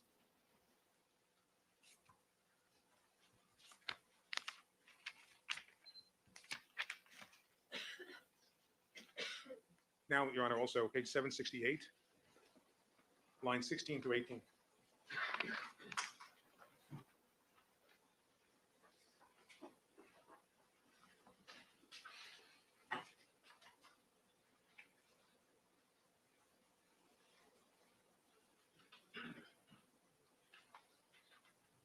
Proceed. And then again, on page 768, Ms. Mazzola, the same hearing on August 23rd, 1994, where you asked this question, did you give this answer? Question: well, I'm sorry. You know the coin envelopes were initialed by you, correct? Answer: correct. Did you give that answer to that question on August 23rd? I believe so. Now, your initials would be what, AM, is that correct? Yes. And when Dennis Fung would initial an envelope or item, he would initial it DF? Yes. So it was your sworn testimony on August 23rd that you and not Fung initialed the coin envelopes for the stains that you personally collected. Overruled. At that time, I believe I had initialed them. Yes. And at that time, ma'am, on August 23rd, it was just 2 months after you had actually gone out and collected the stains in this case. Is that right? Approximately 2 months. All Yes. right. And would you, since August 23rd, have you been involved in other crime scene investigations? Yes. Approximately how many? Haven't we gone through this already? I have. It's just a foundation to get into the next question, Your Honor. Well, then ask the next question. Isn't it a fact, Ms. Mazzola, that this crime scene on June 13th was your very first one where you were the primary collector of bloodstain evidence? We've asked that question as well. I understand. There's a few of these that simply lead into the next point, Your Honor. Well, if we've asked them already, let's proceed to what's new. Okay. Well, Ms. Mazzola, between June 13th and August 23rd, isn't it a fact that you didn't do any other crime scenes? I don't recall if I had or not. All right. And wouldn't you agree, ma'am, that since this was your very first crime scene, where you were the primary collector of evidence, that your recollection of what transpired is more vivid than it is after doing many more crime scenes in the interim? So it's facts, not evidence, and it's also unintelligible. Overruled. You understand the question? Not really. Does this particular event stick out in your mind in any way because it was your first major crime scene that you collected the evidence? Doesn't stick out in a major way. No. Proceed. The fact that it was your very first crime scene, Ms. Mazzola, and it was a case involving such notoriety, isn't it more vivid in your mind than are the other crime scenes that you have done in the interim? It states the testimony was first crime scene. No. Overruled. You can answer the question. Well, it was not my first crime scene, and is just another scene. Ms. Mazzola, this was just another scene for you? All right, counsel, we've gone over and over and Ms. over. Mazzola, sorry. It was your first crime scene, though, you were the primary collector of blood evidence, wasn't it? This is the 5th time we're asking this question, counsel. When you testified on August 23rd, Ms. Mazzola, you didn't first discuss your testimony with your superior, Mrs. Kessler, did you? No. But since August 23rd, you have discussed your involvement in this case in the presence of Ms. Kessler, haven't you? Sustained. Before you testified on August 23rd, you hadn't discussed this testimony with the district attorneys, had you? He went on to it, into it on redirect, Your Honor. Counsel, that doesn't mean that we have to hear it for the third time. Okay. Are you about to finish with your cross-examination? Do you have anything new? Yes, I do, Your Honor. All right, because the cross-examination is about to end. At any time during the last 10 months, Ms. Mazzola, did your colleagues at SID tell you it's time to close ranks because they're under attack? No, Are you aware, as you sit here today, that any of your colleagues have been criticized for the way they conducted themselves in this case? Overruled. Overruled. some of them have been talked about, yes. Well, not just talked about, are you aware they've been criticized? That's irrelevant. Are you aware, Ms. Mazzola, as you sit here today, that there have been reports in the media that the defense, in this case, has criticized the SID where you work and the manner in which evidence was collected in this case? Sustained. Jury is to disregard the implication of the question. When was the first time that you reviewed your transcript of the testimony of August 23rd? Maybe it's a month or so ago, maybe a little more. I'm not exactly sure when. And did your supervisors at SID tell you that there was a big problem with your sworn testimony of August 23rd, that you personally put your initials on every coin envelope for every stain that you collected on June 13th? No, Did the prosecutors tell you there was a problem with your August 23rd testimony on that point? no. When did the prosecutors or SID supervisors first show you what they claimed were the original coin envelopes from June 13th? I saw pictures of the coin envelopes at the DA's office. And when was that? Probably a month or less ago. And when you looked at those coin envelopes at that time, I'm sorry, when you looked at the photographs of those coin envelopes at that time, did you experience a moment of panic when you didn't see your initials on those coin envelopes? Sustained. How did you feel when you saw those photographs of the coin envelopes that didn't have your initials on them? Well, it assumes a fact, not evidence. Subject to connection to the very next question. Proceed. How did you feel when you saw the photographs? I didn't feel anything different. Proceed. Well, yes, these be marked for identification, Your Honor. They are one, I'd like two, to object to those being introduced based upon our prior conversations.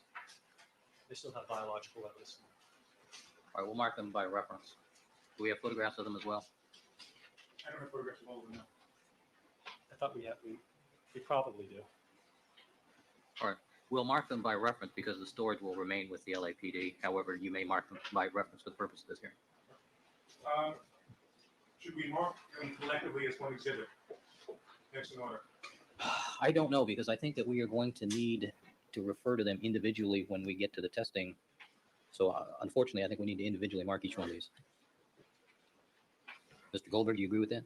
Well, Your Honor, what we had intended to do, I don't know whether you wanted me to discuss this in open court, is simply refer to them by their item numbers. And that's the way everything would be connected up. So we'll have a third numbering system in this case, item number coin envelopes. Well, I don't Is know. that what you're suggesting? Yeah, but it's an evidentiary item number system as opposed to an exhibit. I item agree. number system. Since we've been referring that confusingly as so, let's do that. Mrs. Robertson will start a third list, coin envelopes by item number.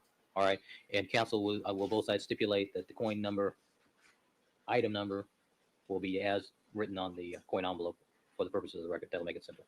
Yes, and All right, let's do it that way. Proceed. I also prefer the stipulation that in fact these are the original coin envelopes. Well, I assume as soon as you start with the witness, we'll get that. Proceed. I'm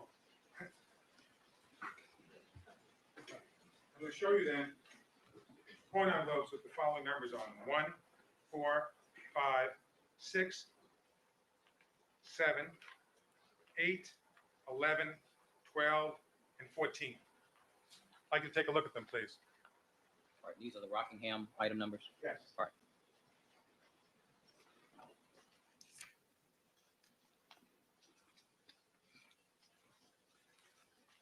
Okay. Ms. Mazzola, what I'd like you to do is at this time, collect from that pile the original coin envelopes for the Rockingham samples that you testified to on August 23rd you had put your initials on.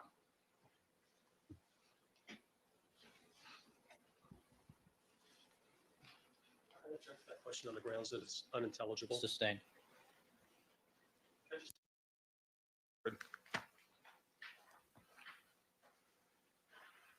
When you asked this question, did you give this answer?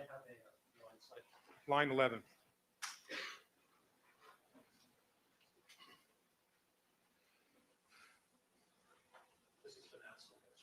One question. One question. Question, and in each of these instances where you collected the stain, you personally initialed the envelope? Answer, I collected the stain, it was initialed by me. You were asked that question, you gave that answer, correct? Correct.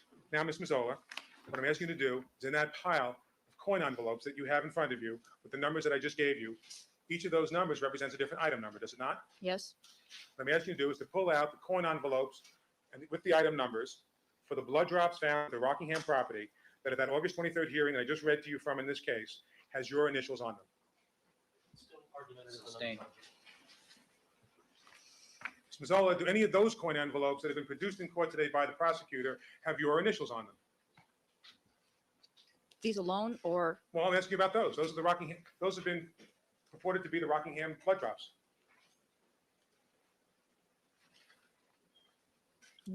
no, they do not. And in fact, Ms. Mazzola, whose initials on each one of those envelopes? Mr. Fung's. And Ms. Mazzola, let's for instance take item number 11. Item number 11 you collected without Mr. Fung being present, correct? He didn't observe it. Correct. The coin envelope here that has item 11 on it, whose initials are on it? Mr. Fung's as Your fi- initials, I'm sorry. Counsel. Mr. Fung's as the one who booked them, did the final packaging. Ms. Mazzola, did you testify on August 23rd that for every stain that you personally collected, you put your initials on them? It has. We've established that point, Counsel. Ms. Mazzola, item number 11, he wasn't even present when you collected it, correct? Correct. Yet your initials are not on that envelope, is that correct? Overruled. Correct. Item number 7, item number 7 was a stain that you personally collected on the driveway in front of Mr. Simpson's house, correct? Correct. And for item number 7, Dennis Fung wasn't present, was he? Correct. Would you please look at item 7 on this envelope and see whether or not your initials are present? My initials are not present. Item number 8, another item that you collected without Dennis Fung even being present, is that correct? Correct. Are your initials on item number 8? No, they're not. And are you saying that the reason your initials are not on these envelopes is because you didn't book them? Is that your testimony today, ma'am? Sustained. Rephrase the question. You said that Dennis Fung's initials appear on that envelope. Is that because he's the one who booked the envelope? He is the one who did the final packaging for that envelope. Is it your testimony now, as opposed to August 23rd, that the person who actually collected the stain doesn't put his or her initials on the envelope? Argumentative and also vague as to which case. Overruled. Back in August, I was under the assumption that I had put my initials on the envelopes, and I was wrong. When you testified on August 23rd, did you say, I'm assuming that to be true, or did you say it was true, Ms. Mazzola? It's argumentative as well.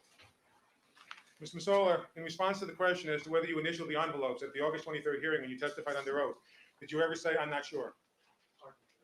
Overruled.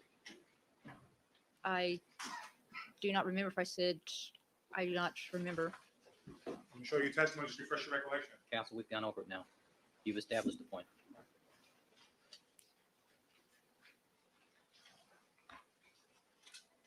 As you sit here today, it is your current belief that Dennis Fung put his initials on these envelopes?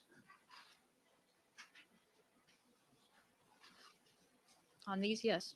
And the reason he put them on these envelopes is because he was the one who was going to book them? That he was the one who did the final packaging for that item, yes. When you say the final packaging, what do you mean? Placing the bindle containing the cloth swatches in the envelope and sealing the envelope. And was the envelope sealed on the morning of the 14th, to your knowledge? I do not remember.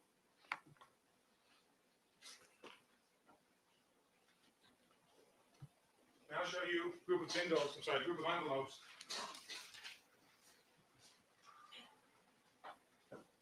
Which would be following item numbers. Item 41, item 42, item 43. Well, actually, withdraw that. We're going to focus a little bit. There were a number of drops that were collected at Bundy, is that correct? Correct? And they received photo ID numbers and item numbers, did they not? Yes? And the first item number would be 47, Photo ID 112? right? Correct. And the next one would be 48, Correct. photo ID 113, right? Mm-hmm. The next one would be item 49,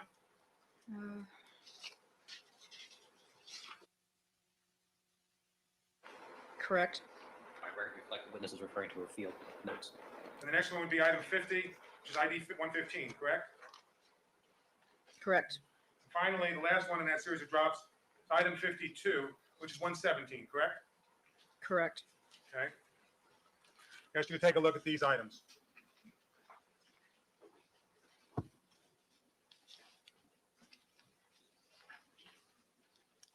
Now, Hold on, let her look at the items. sorry.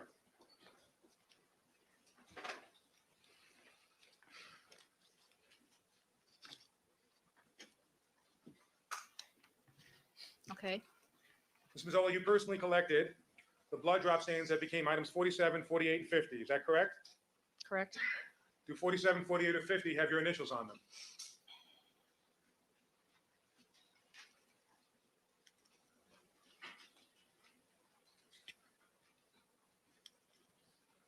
'49 does. Sorry, I asked you first about Oh. 47, 48, and 50. Oh, excuse Do me. those three have your initials No. on them? They don't? No.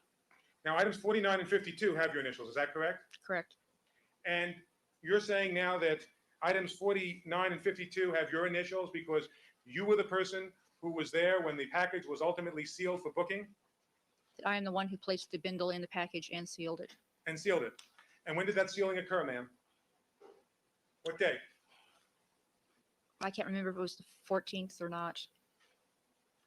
And they would be sealed for booking at the evidence control unit, isn't that right? Correct. Well, evidence processing room, actually.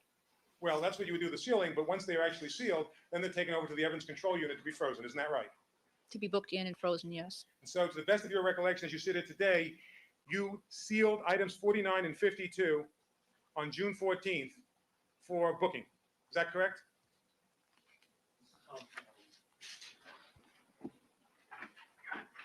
Sustained. Well, to the best of your recollection, as you sit here today, did you seal item 49 for booking Yes. on June 14th? I'm not positive it was June 14th or not. To the best of your recollection, which day was it? I'm not sure if it was the 14th or the 15th. I'm not positive. Could be one or the other.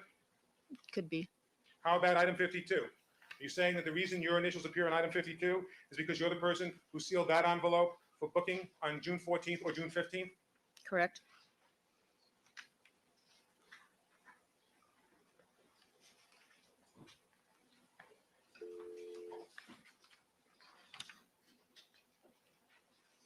Now, up until the time that you saw photographs of these coin envelopes, didn't you believe that you had personally put your initials on every one of them? You can answer the question. Yes, I believe so. And so the reason you're now changing your mind as to whether you had in fact, as you testified on August 23rd, put your initials on each coin envelope for the stains that you collected is because they're telling you that these are the original coin envelopes. Isn't that true? These are the original envelopes.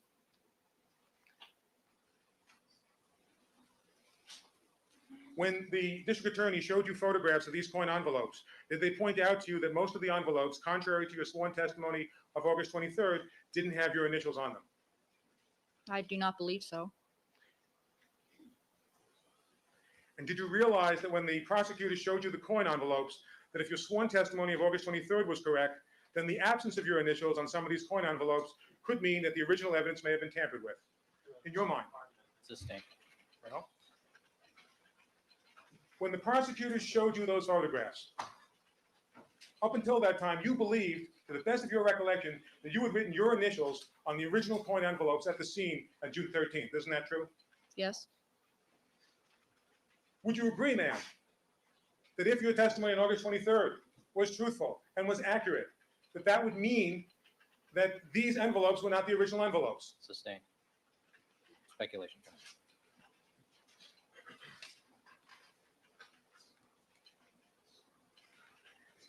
Before you testified on direct examination, Ms. Mazzola, did the prosecutors tell you that they wanted you to testify at this trial that your August 23rd testimony was false?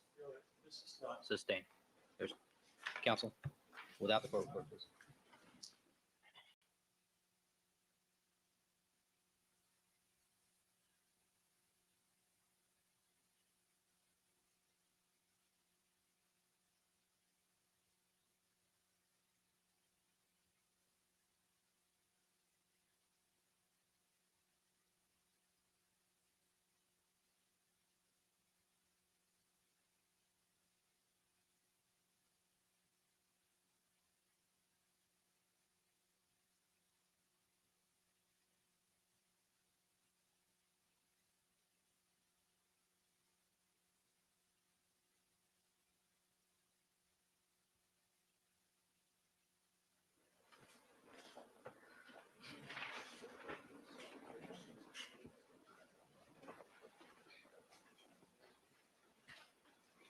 Now, after you left Rockingham for the second time, you said you returned to your offices at Piper Tech. Is that right? Back to the laboratory, yes, And that you'd be arriving at about 6:30? somewhere around there. And you brought all the evidence that had been collected that day into the evidence processing unit? Correct? And there are two entrances to that unit, are there not? Yes, One is a door for which you need an ID card to get in and out of, correct. and the second entrance is a garage door. Is that right?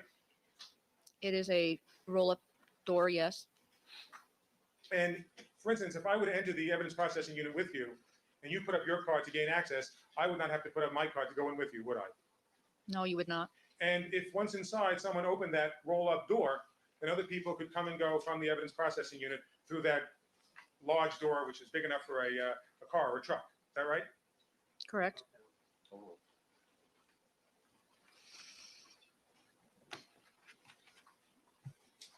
Now, you said that when you got back to the evidence processing unit, the items were taken out of the coin envelopes for drying. Is that right? Correct. And if they were still wet when they were taken out of the plastic bags, then there would be transfer stains on those plastic bags. Is that right? Yes. Did you preserve the plastic bags? No. Were you trained to throw them out? Yes. By the way, did you or Dennis Fung save the black plastic trash bag that you were seen carrying items out of Rockingham that afternoon? No, I do not believe so. And you said that you and Mr. Fung began to put the wet swatches into the test tubes. Is that right? Correct. And are the test tubes marked at that point? We marked them, yes. And the test tube was then put back in the same little brown coin envelope. Isn't that right? Correct, corresponding to its item number. And you do that because the original coin envelope contains the markings to enable you to identify the swatches you collected from other drops at different scenes. They correspond to the item numbers that are also written on the test tubes.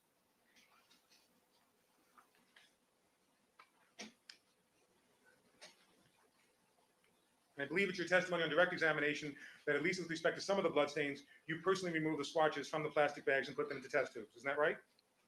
On a few of them, yes. And you processed that evening both the Rockingham and Bundy items at the same evidence processing unit. Correct. Did you place a sheet of paper on the table before you began to transfer the swatches from the plastic bags to the test tubes? I don't remember if we did or not. We might have. Did you receive any training at the SID Mini Academy on the necessity of placing a sheet of paper on the laboratory counter before working with the different items? For Mr. Fung's procedure, the swatches and envelopes are not in contact with the table. For the procedure that you utilized, Ms. Mazzola, didn't you have to actually use an item to scoop things out of the plastic bag? I used a glass pipette to move the swatches into the mouth of the test tube. Okay. And haven't you been taught to put down some paper just for safety precautions, just to avoid an accident of a wet, bloody swatch falling onto the table? The swatches were never where they could fall on the table. Was this exercise done over a table? Yes. And did you wear a pair of gloves for the removal of the swatches from the plastic bags? I did, yes. And did you wear the gloves for the same reason that you wore the gloves at the crime scene, namely as a safety precaution for yourself? It's just a force of habit to wear the gloves. And so do you have any independent recollection as to changing your gloves between the handling of each item that evening? Independent recollection, no, I don't recall. And the samples from both locations, that is Rockingham and Bundy, were processed in the same room at the same time. Is that correct? I was working at a different table than Mr. Fung, and after a few, I just started labeling the test tubes for him. Well, when you started working at a different table, were you working on the samples from Rockingham or Bundy as opposed to Dennis Fung working on samples from the other location? We worked on samples from the same location. And then the samples from both locations are then laid out on a carton. Is that right? Correct? And you would lay them out on the bottom of this carton until the bottom is covered with envelopes. Is that right? Not completely covered, no. Well, I mean, you left some space. There had to be some space left, yes. And you said all the Bundy bloodstains were put into a brown shopping bag back at Bundy. Is that right? Brown paper bag, yes, And a brown paper bag was used for the Rockingham samples as well. Is that right? correct. When, one moment.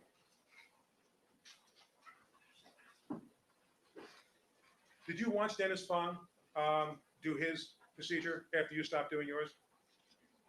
I wasn't watching him constantly. But were you watching him some of the time? Some of the time, yes. Did you ever see when he actually would take a test tube and scoop it right into the plastic bag to scoop out the individual swatches? Is that how he did it? He maneuvered the swatches from the outside of the bag rather than place anything in the bag itself. Well, the swatches were still wet, weren't they? Not necessarily wet, slightly damp, yes. Well, some of them sticking to the sides of the plastic bag. A few, yes. And to get those swatches that are sticking to the plastic bag, did he use the tube to sort of scoop them out? No, he would manipulate the plastic bag itself to move the swatches down. Is it possible that when he did this, that blood would sometimes collect on the outside lip of the test tube? All speculation. Sustain.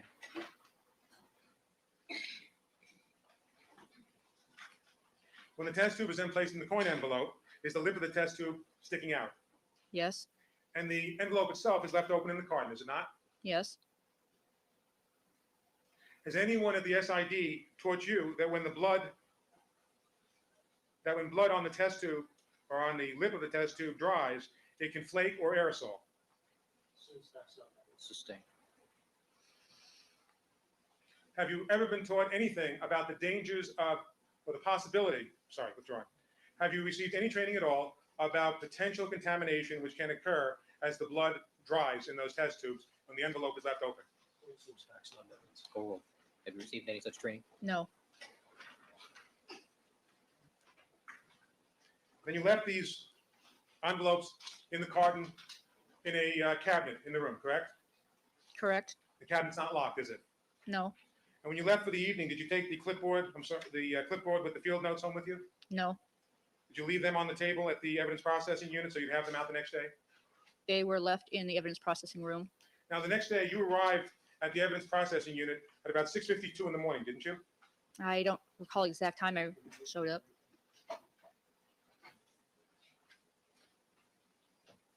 One moment, Your Honor.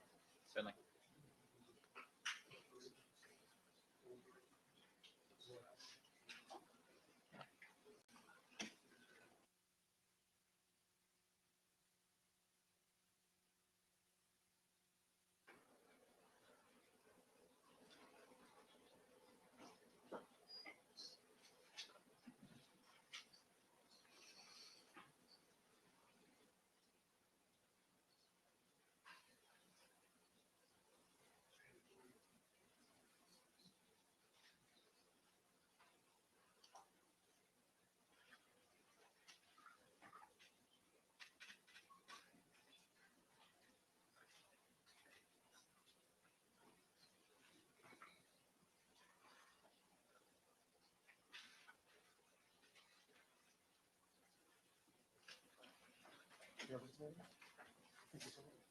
Madam Reporter, till 4 for break.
Can we proceed with something else, Mr. Neufeld?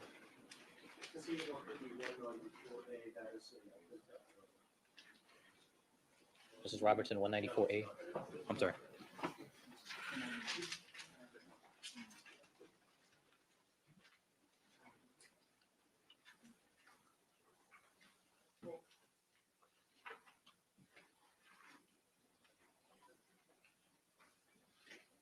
Well, Mr. Mazzola, while they're looking for it, whatever time it was on the morning of June 14th, it was early, was it not? I believe so, yes. Okay. And you left the laboratory around 10:30 to go to the print shed with Dennis Fung to examine the Bronco. Is that correct? Yes, And would it be fair to say that you were at the laboratory that morning before leaving to go to the print shed for 3 or 3.5 hours? about, yes. Now, when you testified, I'm sorry, one moment.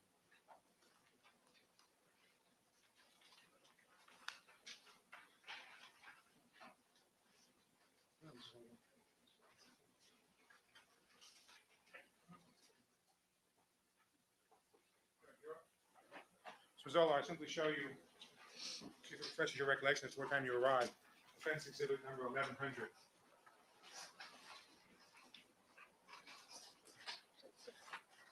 All right, what is 1100? What is 1100, Mr. Neufeld? What is it? What is it? There's a computer printout. Next question. Okay. And when you arrived that morning on the 14th, didn't you and Dennis Fung participate in removing the swatches from the test tubes? Correct. And didn't you and Dennis Fung make a visual inspection of the swatches to assure that they were dry? Yes, And didn't you and Dennis Fung at that point separate the item numbers both from Bundy and Rockingham and be proceeded to make bindles? the bindles, for the most part, Mr. Fung was working on. I was filling in the DR number and the item number that he was assigning. Mr. Zola, didn't you personally prepare, that is create bindles on the morning of June 14th?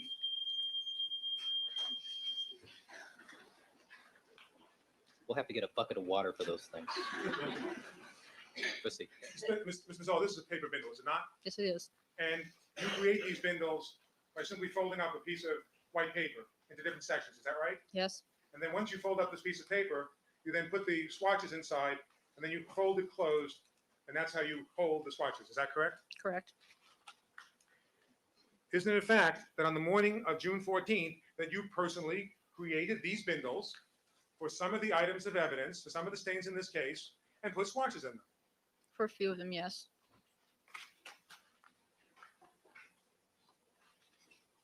And when you, there was no particular way, I'm sorry, there was no particular assignment, was there, that you would only do certain select stains and he would do other stains, was there? I mean, it No. was broken up fairly randomly. We were not assigned which stains to do.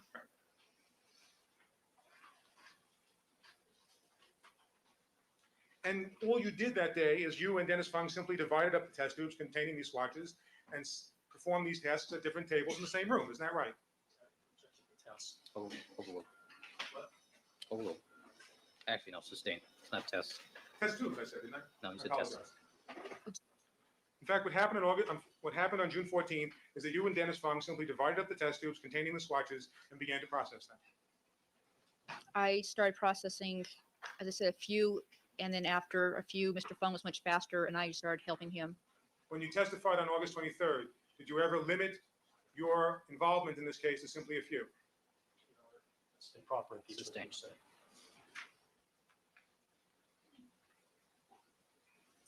Did you put down a sheet of paper on the table at which you were working when you began to process the swatches on June 14th? Yes, And again, was that done to protect the table so no bloody swatches would get on it? and to protect the swatches themselves, just everything in general. Were you ever trained to change the sheet of paper each time you moved on to a different item number? The swatches never came in contact with the paper. Smazola, the individual bindles were right on top of the table, right on top of the piece of paper that was on the table, is that right? Correct? And then you would have to pull or use some instrument to get the swatches out of the tube into the paper bindle, isn't that correct? Correct. Is there any danger that any of those swatches could either miss that piece of paper that's a bindle and hit the table, or simply glance off the paper and hit the table? Isn't there a danger that can happen? No, Okay. So you would never change the sheet of paper between item numbers, is that correct? that's correct. Overruled. And you also wore a pair of gloves for this operation as well? Yes, But you were not trained to change your gloves between the handling of each item when you were doing this procedure, were you? no, because the hands never came in contact with the swatches. Why are you wearing gloves, ma'am, in the first place? It's just something that is routine that I do. Wait, weren't you taught to wear gloves when performing this procedure, Ms. Mazzola? I would do it whether or not I was taught or not. Ms. Mazzola, were you taught to wear gloves for this procedure? I do not believe we were taught to specifically wear gloves for that procedure. Were you taught to wear gloves anytime you're handling bloody swatches? A person does not need to be taught that. And the reason you have to wear those gloves when you're handling swatches, even if you're using instruments, is because there's always that danger that an accident could happen and a swatch could come in contact with your skin. Isn't that correct? It's possible. Well, isn't that the reason for the rubber glove, to protect your skin from coming into contact with the bloody swatch? Sustained. Now, would you agree that just as there's nothing special about the coin envelope and the plastic bag, there is nothing unique or special about a folded piece of paper that becomes a bindle? That's correct. That without some kind of identifying markings on it, they all look alike. Correct. So you put the swatches that you removed from some of the test tubes into paper bindles that you had created, isn't that correct? Correct. And there were no photos taken of the swatches as they're sitting in the paper bindle before it's folded, isn't that correct? Correct. And there's no notation by you in any document at that point in time of the number of swatches that you're putting into each of those bindles, isn't that correct? Correct. And of course, you have never directed a forensic photographer to take a photograph of the swatches as they're sitting on that bindle before it gets folded up, isn't that correct? Correct.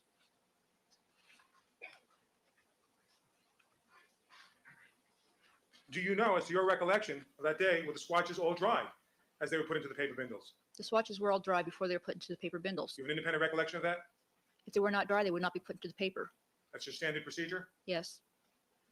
Now, to your knowledge, have any of the swatches been mixed up and placed in the wrong paper bindle or the wrong coin envelope, either accidentally or intentionally in this case? No. Well, item 11 is a stain that you collected from a wire at Rockingham on June 13th, isn't it correct? Correct. And you collected that stain with a swatch, isn't that right? Correct. And you moistened that Sorry.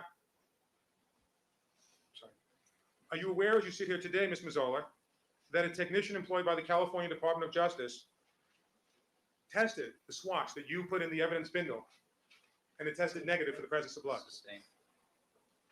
Curious to disregard the implication of that last question.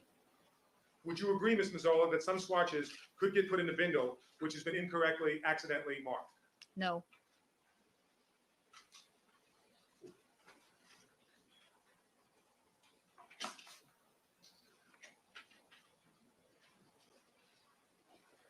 Would you agree, Ms. Mazzola, that without writing a proper documentation on each bindle, there is really no way to identify these otherwise unidentifiable swatches? Overruled. The bindles were marked.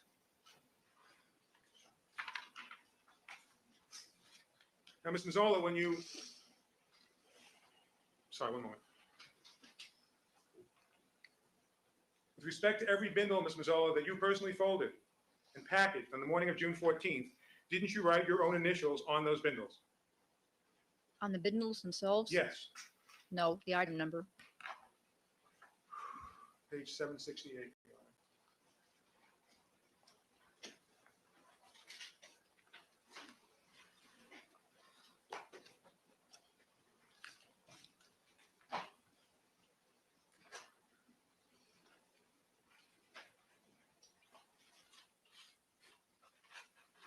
Line 19 to line 22. You got that, Mr. Goldberg? Proceed. Ms. Mazzola, again referring you to the August 23rd, 1994 hearing, when you testified under oath, where you asked the following question, did you give the following answer? Question. And you also believe that the bindles that you packed that morning were also initialed by you? Answer. That's correct. Did you give that answer to that question just 2 months after, or 2.5 months after you were involved in packaging bindles on June 14th? Correct. And that's because on August 23rd, when you testified in this case, it was your belief that you had in fact initialed the bindles that you had prepared the morning of the 14th. Isn't that right? Yes.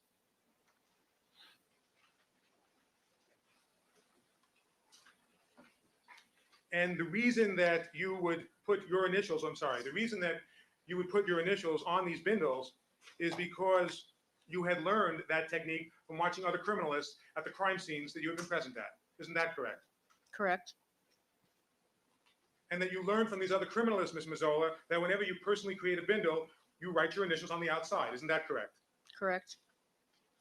And isn't it true, Ms. Mazzola, that you were simply following the same procedure that you had seen these other criminalists use on the morning of the 14th? No.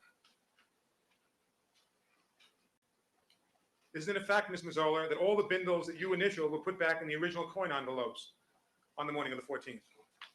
I did not initial any bindles. You're saying that your testimony, your sworn testimony of August 23rd is wrong. Is that what Correct. you're saying? Correct.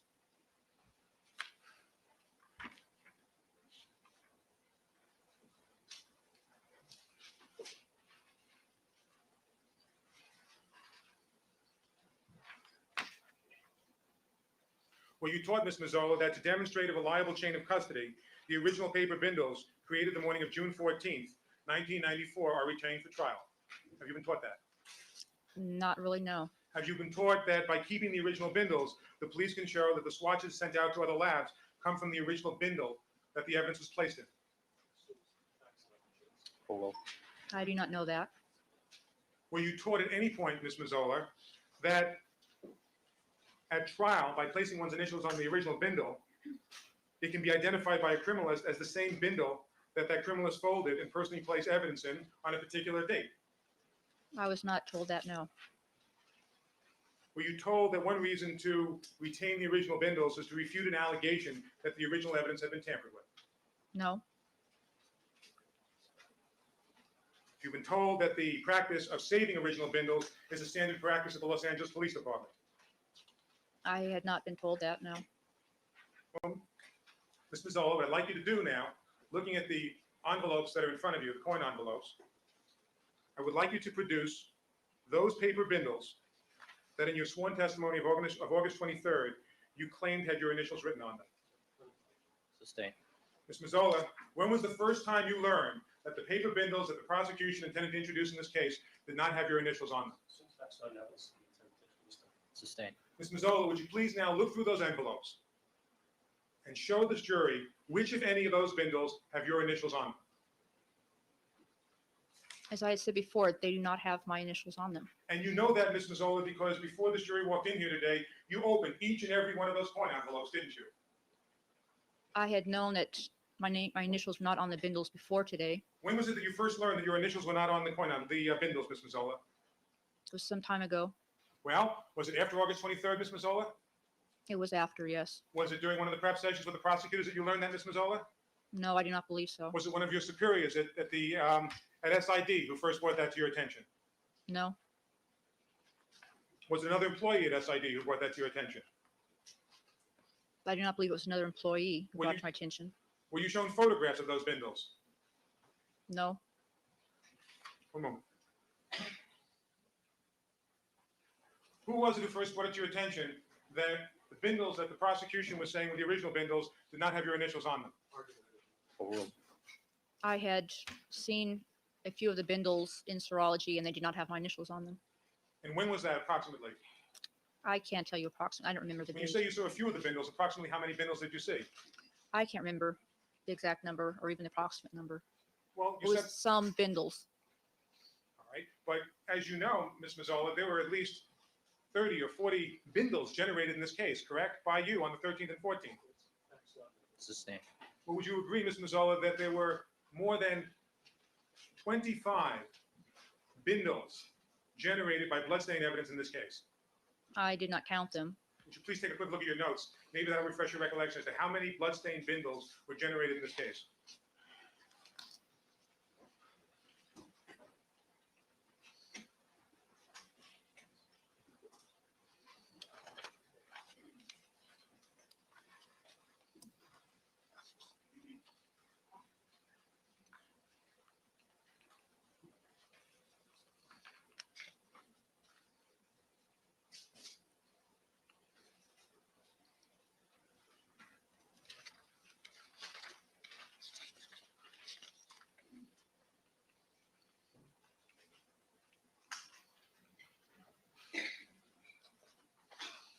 Approximately 35.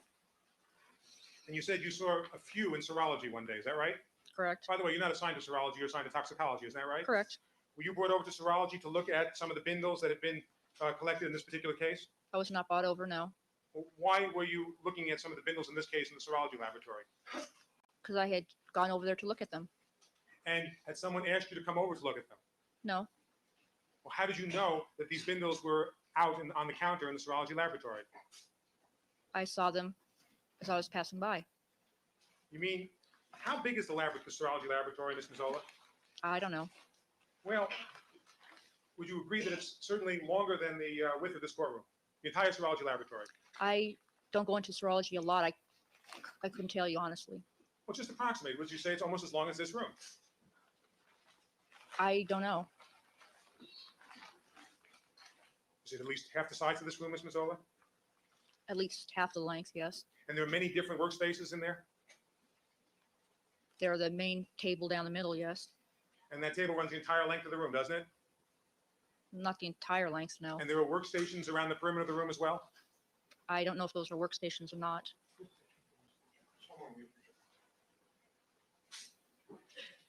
And Ms. Mazzola, the bindles that you're talking about are about this size that I'm showing you right now? Correct? I'm referring to bindles in People's Exhibit 1630D. Approximately an inch by inch and a half, 2 inches. And is it your testimony that you just happened to be walking through this room and you noticed that a couple of the bindles that were on the counter somewhere happened to be from your case? Is that what you're saying? I had seen them out, people working, and I went in to see. Well, did you go in to see because you knew that people were working on the bindles in this case? Is that the reason you went into serology? I saw they were working on something. I went in to check out what it was. You mean you had no idea that what they were working on was this particular case? They work on several cases, They work on hundreds of cases, don't they? probably hundreds, yes. But you walked in thinking that perhaps they were working on the serology of this particular case. Isn't that fair to say? Yes, That's what piqued your interest, isn't it? yes. But you said earlier that you had no particular interest in this case, didn't you, Ms. Mazzola? I had seen my colleagues working on it. I thought it was this case. I just went in to see what they were working on. That's And it. the reason you went in to see what they were working on is because you wanted to see work going on the case that you participated in. Isn't that right? Not the actual work. I just was interested in what they were Who doing. were the colleagues you saw working on that day? Oh, I can't remember. This was a while ago. Or was this this is after August 23rd, though, correct? Correct. And you don't remember which serologists were working on it that day? The probative value of this line of questioning, I think, has been exhausted. Ms. Mazzola, but needless to say, they were not working. I'm sorry, how many different bindles did you say were created in this case? Was it 35 or thereabouts? Those, Overruled. You testified a moment ago to a certain number, and I don't recall the number. Could you Those- remember? those were the number of the item numbers with red stains that were picked up. Okay. And would it be fair to say that simply since Mr. Fung collected many of these bindles or performed many of these bindles, and you made some of the bindles, that just seeing some bindles not having your initials on them would not necessarily be surprising, would it? Yes, I mean, accepting your testimony on August 23rd, one would expect to see your initials on some of the bindles and Dennis Fung's initials on other bindles, correct? correct. So simply seeing Dennis Fung's initials on some bindles that they were working on in the serology laboratory on the date after August 23rd did not cause you any alarm, did it? Sustained. Counsel, we've covered this area. Ms. Mazzola, did you realize at some point that based on your August 23rd testimony, that if the prosecutors could not produce the original bindles that you claimed you had initials, that could be devastating? Sustained. Curious to disregard the implication of that question. All right, counsel, we're going to take a 10-minute. You're through? All right. We're still going to take a 10-minute recess, then we'll conclude with Mr. Goldberg. I'd like to finish this witness today. All right, ladies and gentlemen, we'll take a brief 10-minute recess. Remember all my admonitions to you. Ms. Mazzola, you may step down. We'll reconvene in 10 minutes. In the Simpson matter, all parties are again present. Let's have the jurors, please.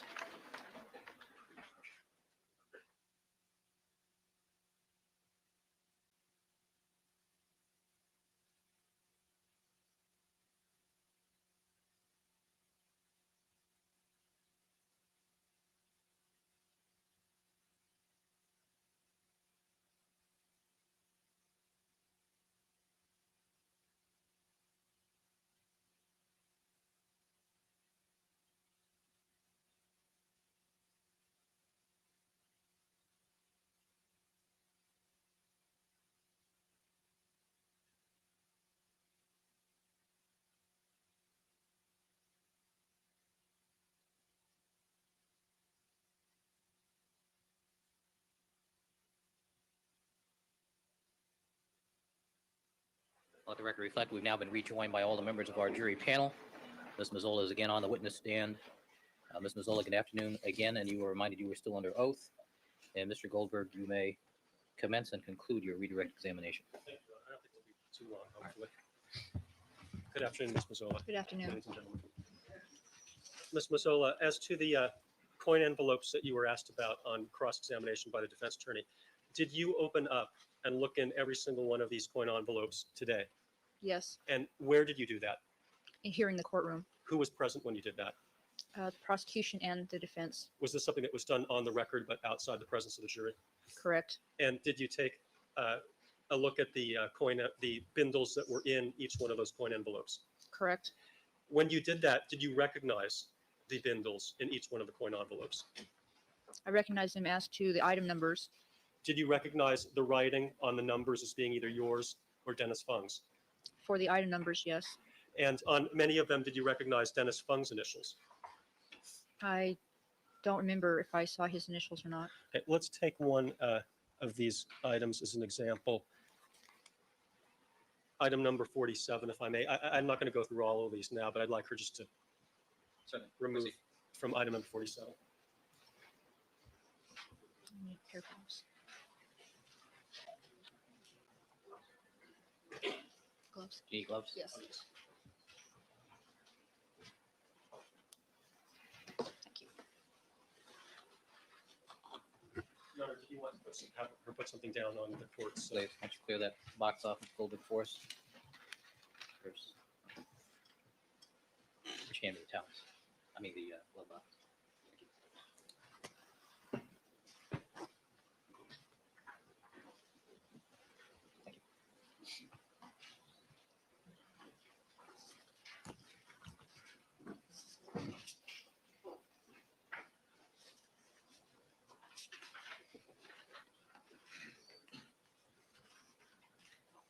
Item 47, evidence item 47 appears to be comprised of 3 coin envelopes stapled together.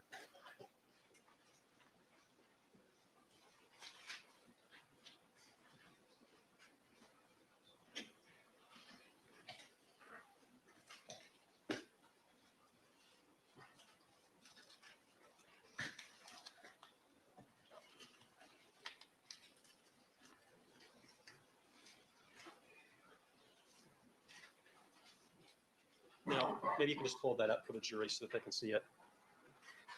All right, Ms. Goldberg, you have to stand back.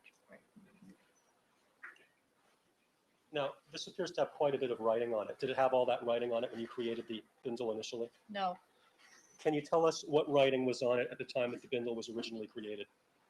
on this particular bindle, the number 112 and the initials EF. And do you recognize that to be Dennis Fung's initials Yes, and writing? Projection, Your Honor, I don't give you confidence testify that Dennis Fung's initials indicate that Dennis Fung created that window. Overall, the question was, do you recognize Dennis Fung's initials, Yes. yes or no? All right, that's where it stands. And when you and Mr. Fung were processing these, was it his, excuse me, was he writing on the bindles that he was creating and you were writing on the bindles you were creating? at the time I thought I was writing on the bindles I was creating. I mean, the item number. Oh, the item number? Yes, And when you went through these various items, did you recognize them to be the original bindles that were created by you and Mr. Fung? Sustain, rephrase the question. On the 14th, yes, did you recognize them? yes. Now, maybe you can replace item number 47 into that corner envelope.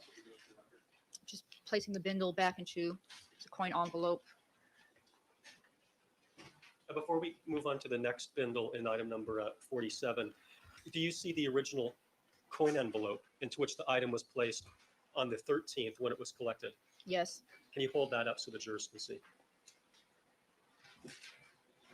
All right, is the actual writing on that important, on the face of that? I'm not sure that Yeah, well, 1492 can see that. maybe we should put that on the Elmo. Can you just attach that from the other coin envelope so I Best shelf ever. keep the remaining items?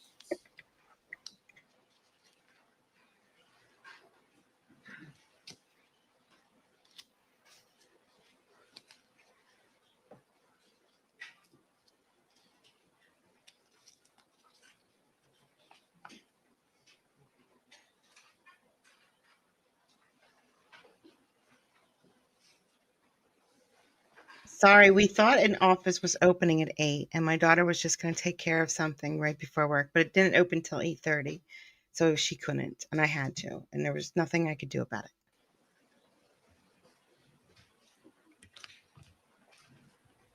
This is the original coin envelope into which item number 47 was placed Yes, when it was swatched at the scene on June 13th.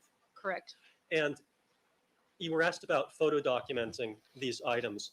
Was this particular coin envelope photo documented in any way on the 13th? Yes, it was. How was that?